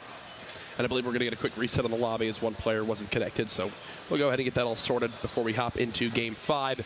A lot of people talking after that last game about everything that obviously went on. Hashtag Summer Skirmish online. Just crazy to see just how many people are watching this. I mean, you mentioned to me some figures of people who were tuned into streams. Over 700,000, I think, on Twitch alone, and that's not the only place it's being broadcast. It's incredible. It's a lot absolutely of people. Incredible. That is a lot of people. A few, yeah. You know, for everyone during the break, one funny moment that happened was, if you missed it, I threw my card and actually hit wonderful lady. Did not actually. In the back of the head here. She's not suing me. I did give her a bunch of exclusive PAX codes for the spray in game, but funny moments like that. I think it was between the anti-gravity and that, we had a lot to talk about during that break, so it went by pretty quick. It did indeed. And you have to remember, if you're here at PAX West, if you're in Seattle even, Jack might have mentioned earlier, it feels like the place is packed to the brim, but please, make your way on down here. We have 3 games left, and you don't want to miss a second of what's happened so far today. Fortnite they're setting the standard for events like this, and Summer Skirmish, I feel like, is only going to be the beginning of what's to come. I'm sure Epic has all sorts of shenanigans up their sleeve. The competitive scene is only getting started. 100%. We've got all sorts of, like you said, we've got a new mode coming down the pipe here. This is only the beginning too. We've seen a trend from them even at events like this, like PAX and everything before this. We saw the Pro-Am at E3 was outside in a stadium. Yep. This is only the beginning. There's so much more to come. No, for sure. And it gets me excited just to think about the future. Either way, we talked about it a little bit earlier, but to look back at our games so far, we mentioned how every break of these games, we can basically just wind up seeing exactly these same players fighting because they're all landing at the same areas for the most part. You know, we were looking at Aiden and Nick fighting in Tilted, Cryomi as well as Saf fighting at the top of Viking Village, Hysteria getting into engagements down in Greasy. Now going into what's going to be the 5th game that these guys have played against each other, it's getting to a point where you can almost land and know, okay, this guy's going to push me from this area in the next 15, 20 seconds. This guy's going to be in this building. I'm wondering if we see any strategies change now to kind of make it so they can potentially get the drop on their opponent that lands near them in their drop zone. Well, some of them, like you said, I mean, Aiden and Nick Merckx, we'll use as an example. It's been a spot, like a highlight moment every single game thus far. And Aiden, the 3 of the 4 games so far, there you see him on the screen right there. Both very, very kind to each other in that little interview. But I'm sure Aiden is thinking, yeah, right now I own Tilted Towers. Yeah. Nick, I dare you to come back here. And that kind of confidence, that's going to help him. Whether it's accuracy or positioning, he's got, well, seemingly he's got it all so far. The window peaks, everything he's doing. He even at one point he said, "This has got to be a PC player that I'm playing against." And lo and behold, no, it's Nick Merckx, another one of the best controller players we've ever seen. And whether he's losing the Aiden in these engagements or not, the fact that they're still fighting for that long, they're disengaging and re-engaging those choices. I think that establishes that win or lose in that 1v1. he's putting on a good show. Yep. He's very aware of what's going on. I mean, there's going to be an outplay from him soon, I guarantee it. I think that kind of sums up Tilted perfectly, right? Like, there's so much already established building there that they're just navigating in and out of these corridors, using sound to their advantage, making sure they can kind of catch their opponents off guard, hide behind a wall, third-person perspective. Either way, it shows just how much these guys land there. They've been the big talk of the town so far. Nick Merck's giving fist bumps to everyone around him. Definitely someone who likes to promote so much positivity in the community, which is great to see. The other big names here so far today, right now in that 4th spot we saw in the standings, was actually Liquid Poach. He's the highest in the standings right now who don't have a Victory Royale. Who doesn't have a Victory Royale? So the 3 above him all have actually won a game. Landjock, who is our other player who's won, is lower on the standings. But Poach showing just how quality of a player he is, Lupo, to be that high up without having a victory yet. Now, I'm looking forward to see players that dropped like 10+ eliminations in a single game. Animal Tylers, I want to see them show up and play that aggressive gameplay that they've played in the past. There's a chance that maybe right now we've been through 4 games, and maybe before this they were playing a little timid in comparison to what they had done during the qualifiers. It could be the pressure. All these people watching and the number of players that are around them that are extremely competitive. Speaking of competitive players around them, the drop is coming soon, Courage. Are you ready for Game 5? We go.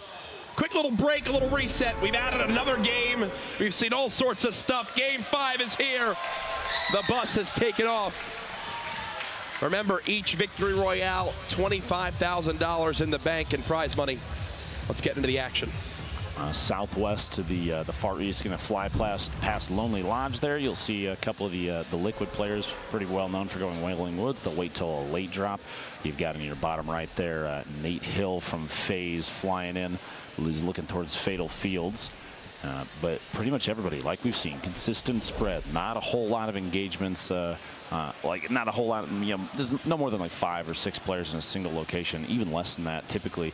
Retail has a handful there. We have 1, 2, 3, 4, 5. It looks like at Tilted. 2 players laying on the south side there. This is back over the Fatal Field to see. Running around. Nate's going to try and get this. This is an outside of Fatal drop. Full shield, a good pickup early. He's got an AR, some bandages. Nothing, I was literally about to say, nothing up close. Picks up an SMG.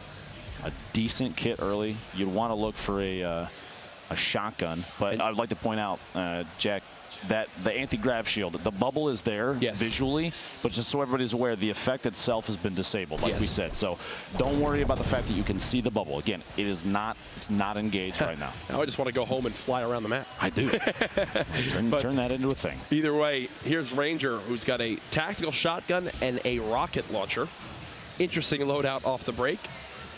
I think he realizes that as well. When you have the rockets, it's so key to get that high ground established right away. Rockets so much more lethal when you can obviously shoot down onto your opponent with them. This is Saint, who continually lands near this Greasy Grove area. From my experience in previous Summer Skirmishes, no, he's been clingered. Remember, clingers do flat 100 damage, so thankfully the shields will save him, but he's got to try to disengage, and he only has 2 builds. This looks like it's going to be a disaster for him. Looks like he got potentially a little distracted by looking for Nice down underneath, and Bowman took it. Yeah, it was Bowman from the backside coming up from the south, chucked that clinger. Well, Bowman now focuses on Nice inside the building. And another! Player 4 is into the match. Bowman very low here. He's tossing the remote explosives. Maybe take an opportunity to pop that med kit. You're not going to have another time to do it. Gets the mini, a faster use, so the mini is going to take priority. Wants to get any buffer he can. Tyler's in the feed, by the way, getting an elimination in there, but Bowman gets that mini use off. Crashy, the player pushing up here. Oh, Nice with the element of Bowman. Crashy's got to follow this up quick because, I mean, look at the health he has right now. 200 HP. That was his last build. He's got a great swap combination between that heavy shotgun and the drum gun, which still has a full clip, and there's all sorts of loot down low. Saint dropped the rocket inside through the building, explodes. Oh. Nice. So now this is from the outside, so Crashy may not realize it. That was Saint from up top on the hill. The player inside, he knows is gone now, but he's got to try and figure out where it came from.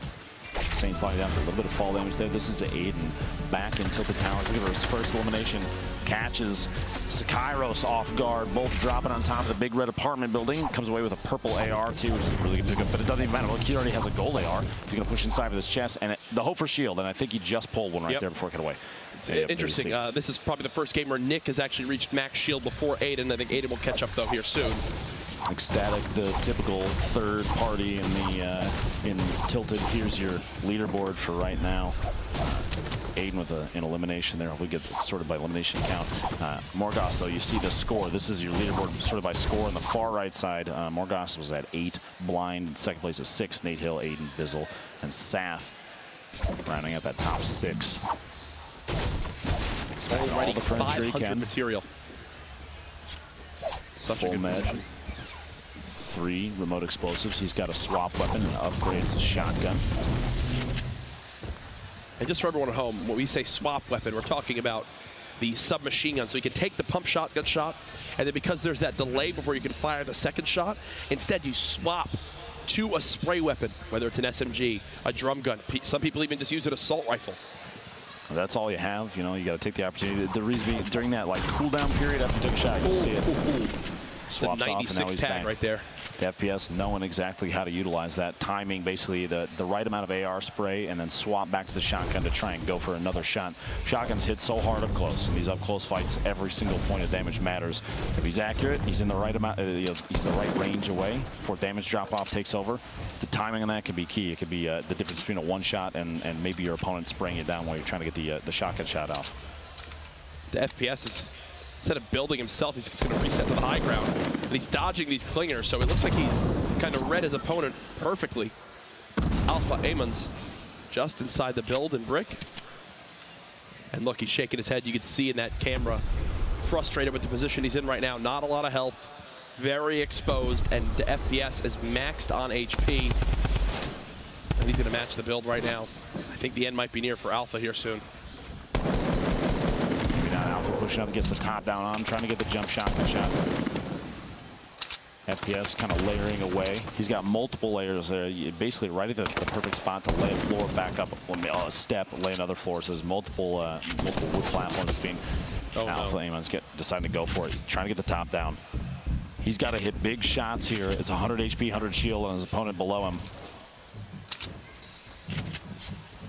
It's almost to a point where like Alpha has to hit like a snipe headshot or something. A ridiculous scenario he finds himself in. The FPS just rotating all around, bouncing. Looking for that perfect... It's also a thing where if you're the FPS, if you're wondering why he's kind of playing this slow, yes, he doesn't have the high ground, but he almost doesn't want to take any damage either. Right? He knows he's got a heavy advantage, but he's looking to just get that perfect opportunity. Now might be his chance. It might just be time to spray this player down, shoot that top left structure, and it might all fall. He's got it looks like there's 2 connected points. If he goes for it, which is exactly what he's going to do, he's got that the arch, the half arch is all that's holding it up, and here it comes. Alpha's got to drop down and save himself with a build.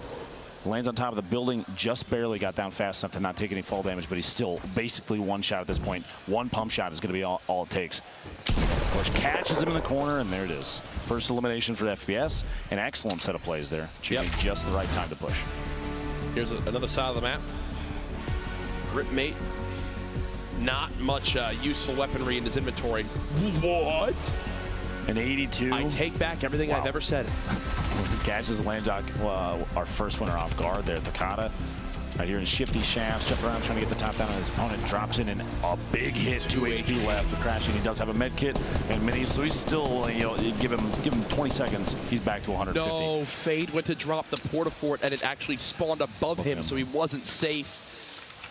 It's so key when using those porta-forts, especially on uneven ground, that you jump as you activate it, so you land above the layer of the porta-fort. Here's Aiden at only at 100 HP. Seems like he's been tagged up quite a little bit. Who's nearby? Nibs is nearby. Marksman's nearby. Ecstatic is here. No idea if Nick Merckx is still in this game or not. We'll have to get you guys an update on that. It looked like he might have still been inside the big gray tower that he tends to. If it's anybody in there, it's going to be Nick. But once we can see that, we'll let you know. But this might be the busiest Tilted we've seen in quite a while. And this is the first time I think we've seen Aiden decided to back out. Maybe too many people. His loadout, though, no shield, not a whole lot of materials, but a gold AR, a gold heavy shotgun. Yep. Train here. I wonder if he's going to try and hit a big deagle shot on this. The purple hand cannon. Top boy dropping down. Looks like he got an elimination on blue tee in the feed there. He's got a revolver, as you know, from the most recent developer update. That'll soon be vaulted here in Fortnite, so pay a little homage to our soon-to-be lost friend. Chris is just going to run away from that fight. What is this end? What is this zone? What is this zone? Literally half of it is out of play.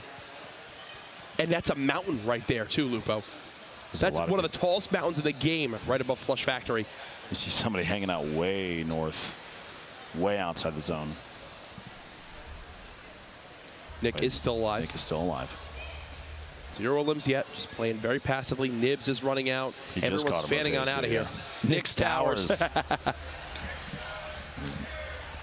Make the MFM proud, Nick. He's got to try and, he just kind of needs to buy his time. He's got 55 seconds. He doesn't necessarily have to rotate just yet, and he knows. Look, Ecstatic doing it, literally what we saw him do last match for just a second there. We cut to him, and he wasn't even moving, just standing still, trying to listen, wait for these players to kind of engage each other. He doesn't want to get involved in any of this, leaderboard being high on his list of things to go after, so I don't blame him in the slightest. Nick deciding he heard some shots. Might be time. Gonna drop some grenades in there, hoping for a single or a double. Ecstatic goes down. We still have 2 players in there. X's looks like he eliminated Ecstatic. Grenades don't catch any damage. Looking for maybe even just a damage number. Even if you're not on top of it, you'll see the number pop up when you get a hit with it. He's gonna have to make a decision soon. I was about to say he's either got to move or he's got to push this, and I think he's gonna do the latter. Here he goes. Nick Merckx now moving on in.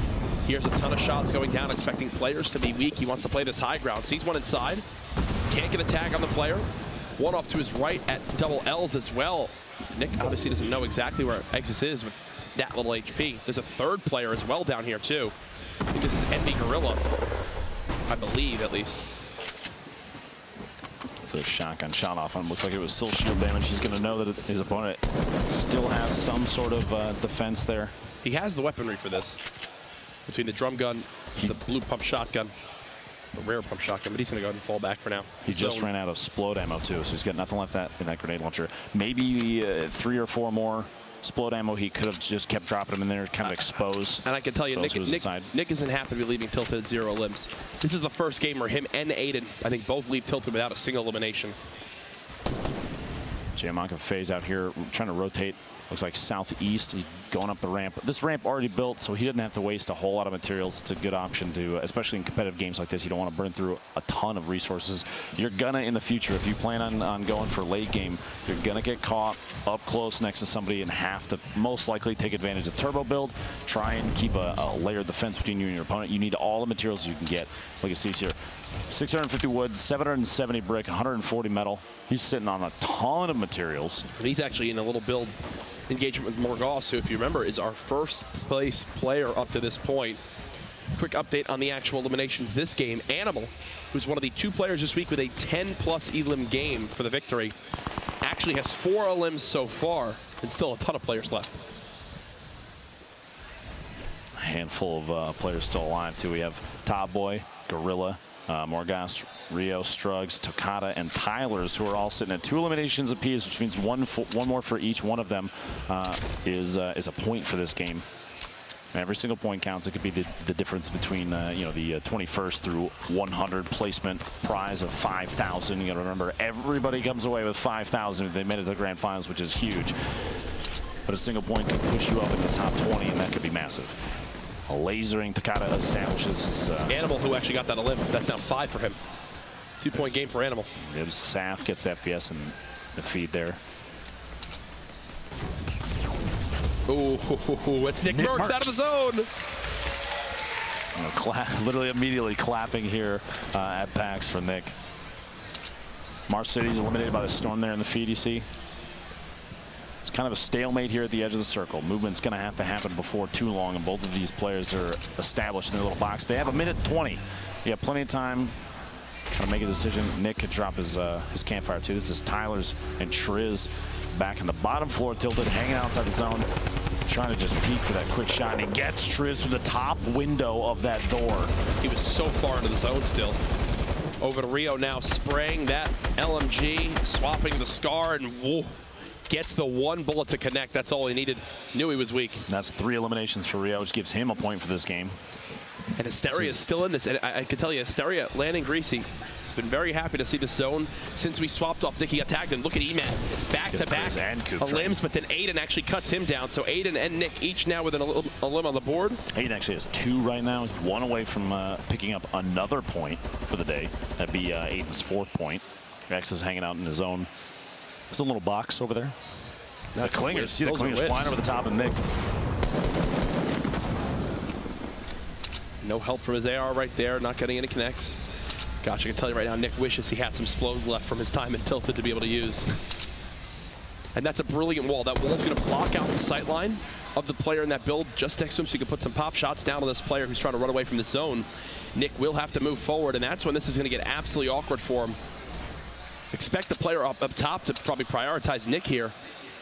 Got a couple of trees as natural cover, some structure that was built by somebody else, but I think he just saw it. Looks like there was like a window peak to a southwest 240 up there. Somebody might have edited a hole out and try and take shots at him as he's rotating, and he covered himself. This zone is absurd. It is. This is it. What would you say? Like 40% of it is over the water right now. This is Aiden's second elimination. Right on the coast right here, Caps as a player. It's Emad. We watched that just a second ago. We commented on Emad establishing a double there on and so that was Emad who got a double, but then he eliminated Emad, meaning 3 players worth of loot was there. So now he's added a ton of materials, shields, and a legendary compact SMG to his inventory. I don't think Aiden picks it up unless it's legendary at this point. Apparently, that kid is insane. It's like everything that gets dropped in front of him upgrades out of the person's inventory. Multiple players underneath and making quite a bit of noise. Just eliminated his teammate Brandon. Tempo going for a fast out of the side window there. Aiden with another elimination. I believe that will put him at 3, right? Making him another game with another point. He's been so consistent with that so far today. Kayun just got elimination in the feed, but Top Boy takes him out. We have players countering players, and this is all very much on the coast. Imagine somebody sliding down to try and be on the outside edge. We'll see, depending on this next circle, there's going to be time to move relatively soon. We got 5 seconds before this finishes. Flush Factory still has a ton. The top of the hill, like you said, one of the tallest hills in the game. There's going to be a lot of players at the top down, and here we go. Flush Factory has to move out. North side has to move out. All these players are looking at right now. It's time to move. Here are those clingers. Way earlier on. That was Crunch who got the pinch on the sat. But this next zone, half of it is on one of the tallest mountains in the game. The other is on one of the lowest valleys. So high ground going to be everything here. Here comes a nice little build engagement. Cease dropping down the remote explosive, but gets shot in the back. He tunnel visions on replays and pays the ultimate price.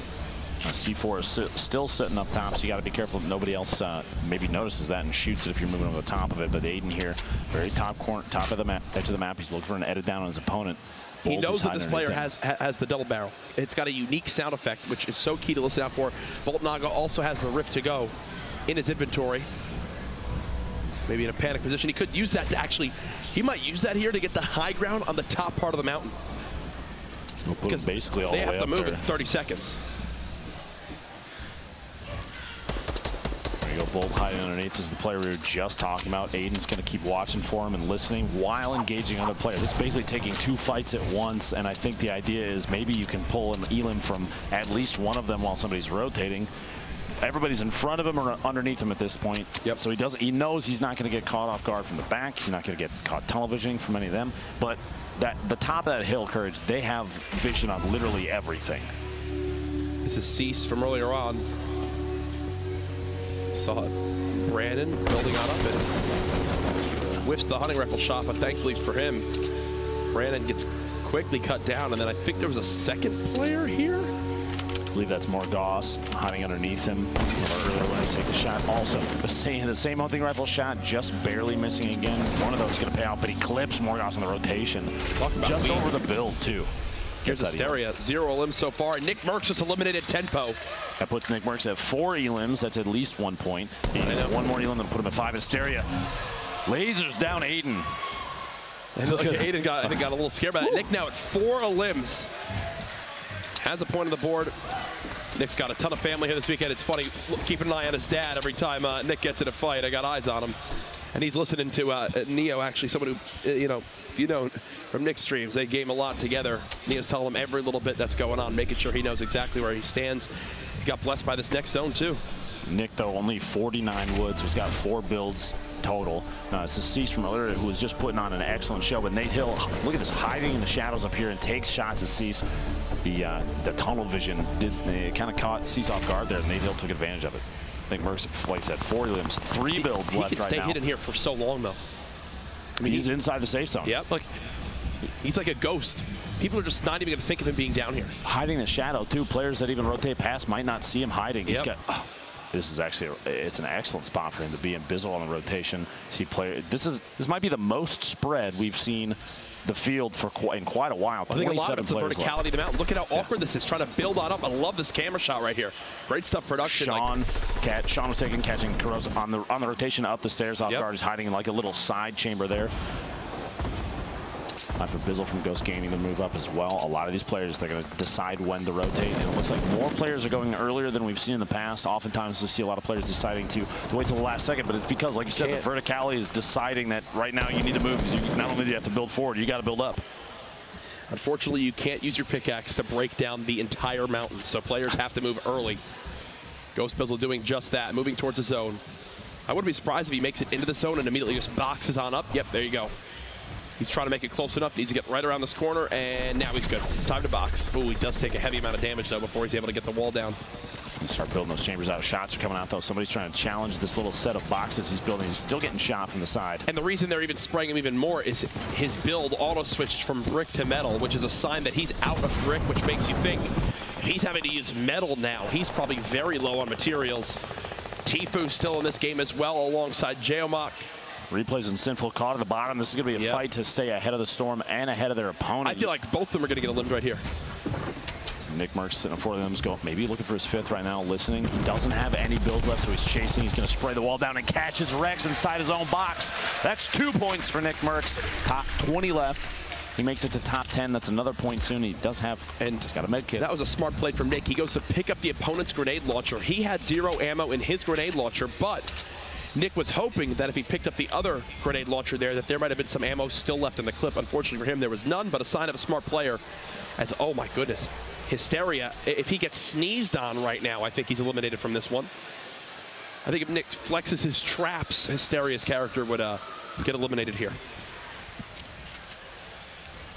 Bizzle moving up, trying to get in an advanced spot up this hill. He doesn't want to get caught off guard outside the zone. You see he's already rotating towards the east side of the circle. He saw the fact that, yeah, that's the side he's going to have to go to. The next circle, it's a full movement. Everybody's got to relocate.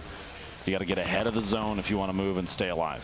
So like every time he pushes out and makes another one of those like little 1x1s, he's burning through 60 material, and he's only got 200 something left. So that's all going away quick. Struggs, someone we saw earlier on. We got an interview with him after he had a big performance earlier in the week.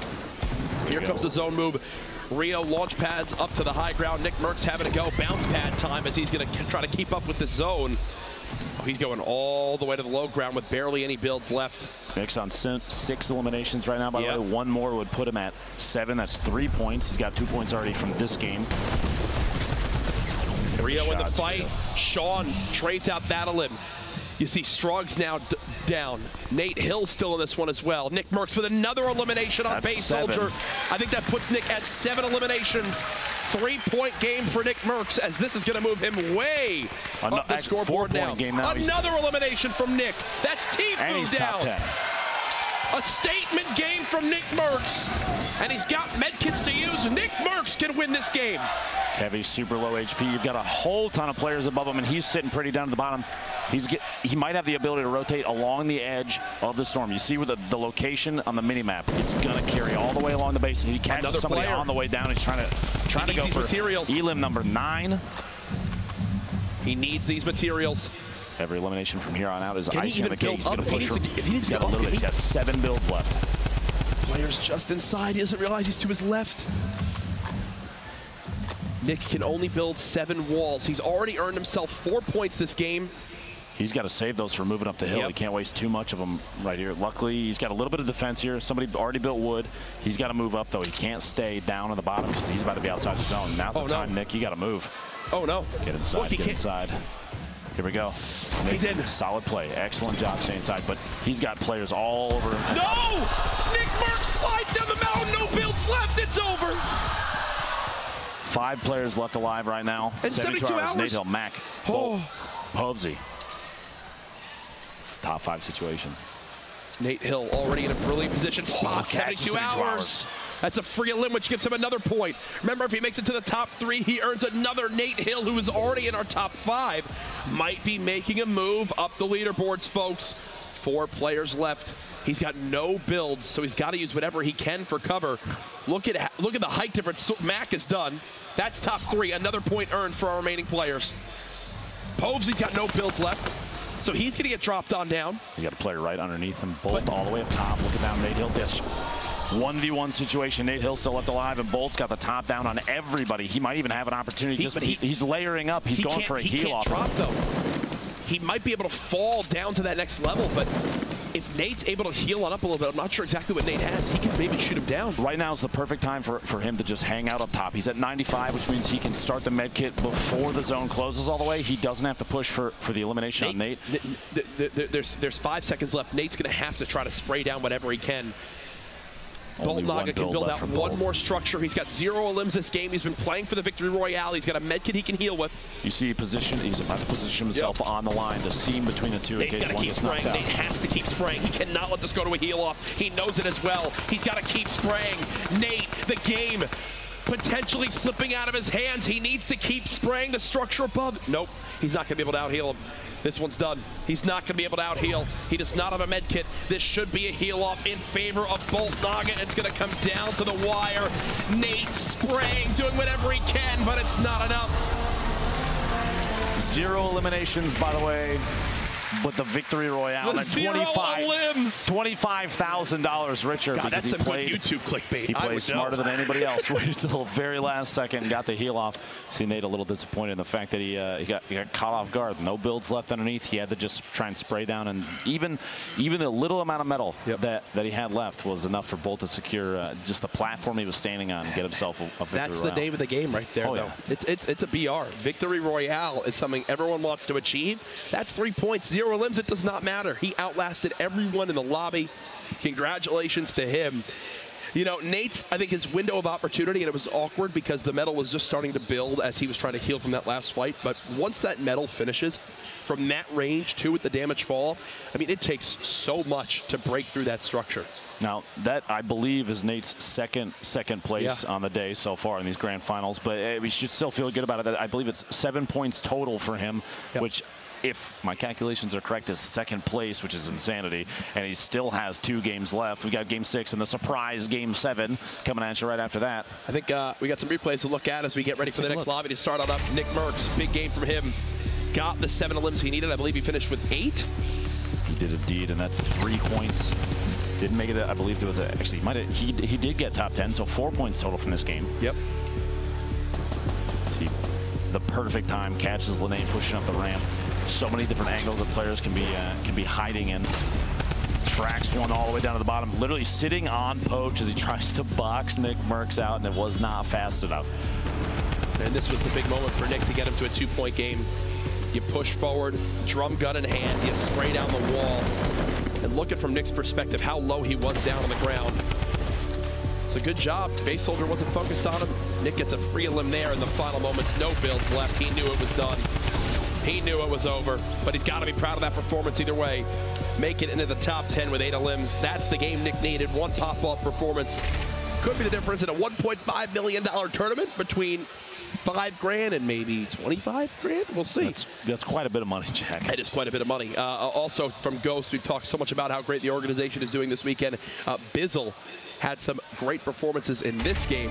Obviously, Game 5, still 2 more games to go. I love seeing these cross sections from the side. You see all the layers coming out as these players progress across, and Bizzle is one that knows exactly the right time to take an advantage shot at somebody. So I talked about all the great performances. Did you just cast or curse a replay? I did. Courage? I somehow figured out a way to cast or curse a replay. You're hitting people with cards. Wow. I'm never going to be hired back. It's okay. No, I'm just kidding. Please hire me back. Nate Hill from Faze Clan, their new pickup. He was the first in line for the qualifier heats back all the way on day 1, and now here playing on Sunday, or Monday, sorry. Hiding from the shadows, the shots on Cease. He had no mats for all this. I think that situation, multiple opportunities here. He caught players in bad positions, but playing with no materials, like you said, he's a player that he'll use everything that he has or everything that he doesn't have. See this moment right here? Everything that he can. It's right just, there. Yeah, I think the option at this point was just to continue spraying. Granted, it's metal. It's going to take quite a while. He had to reload. Look, so he took 3 extra ticks just to reload.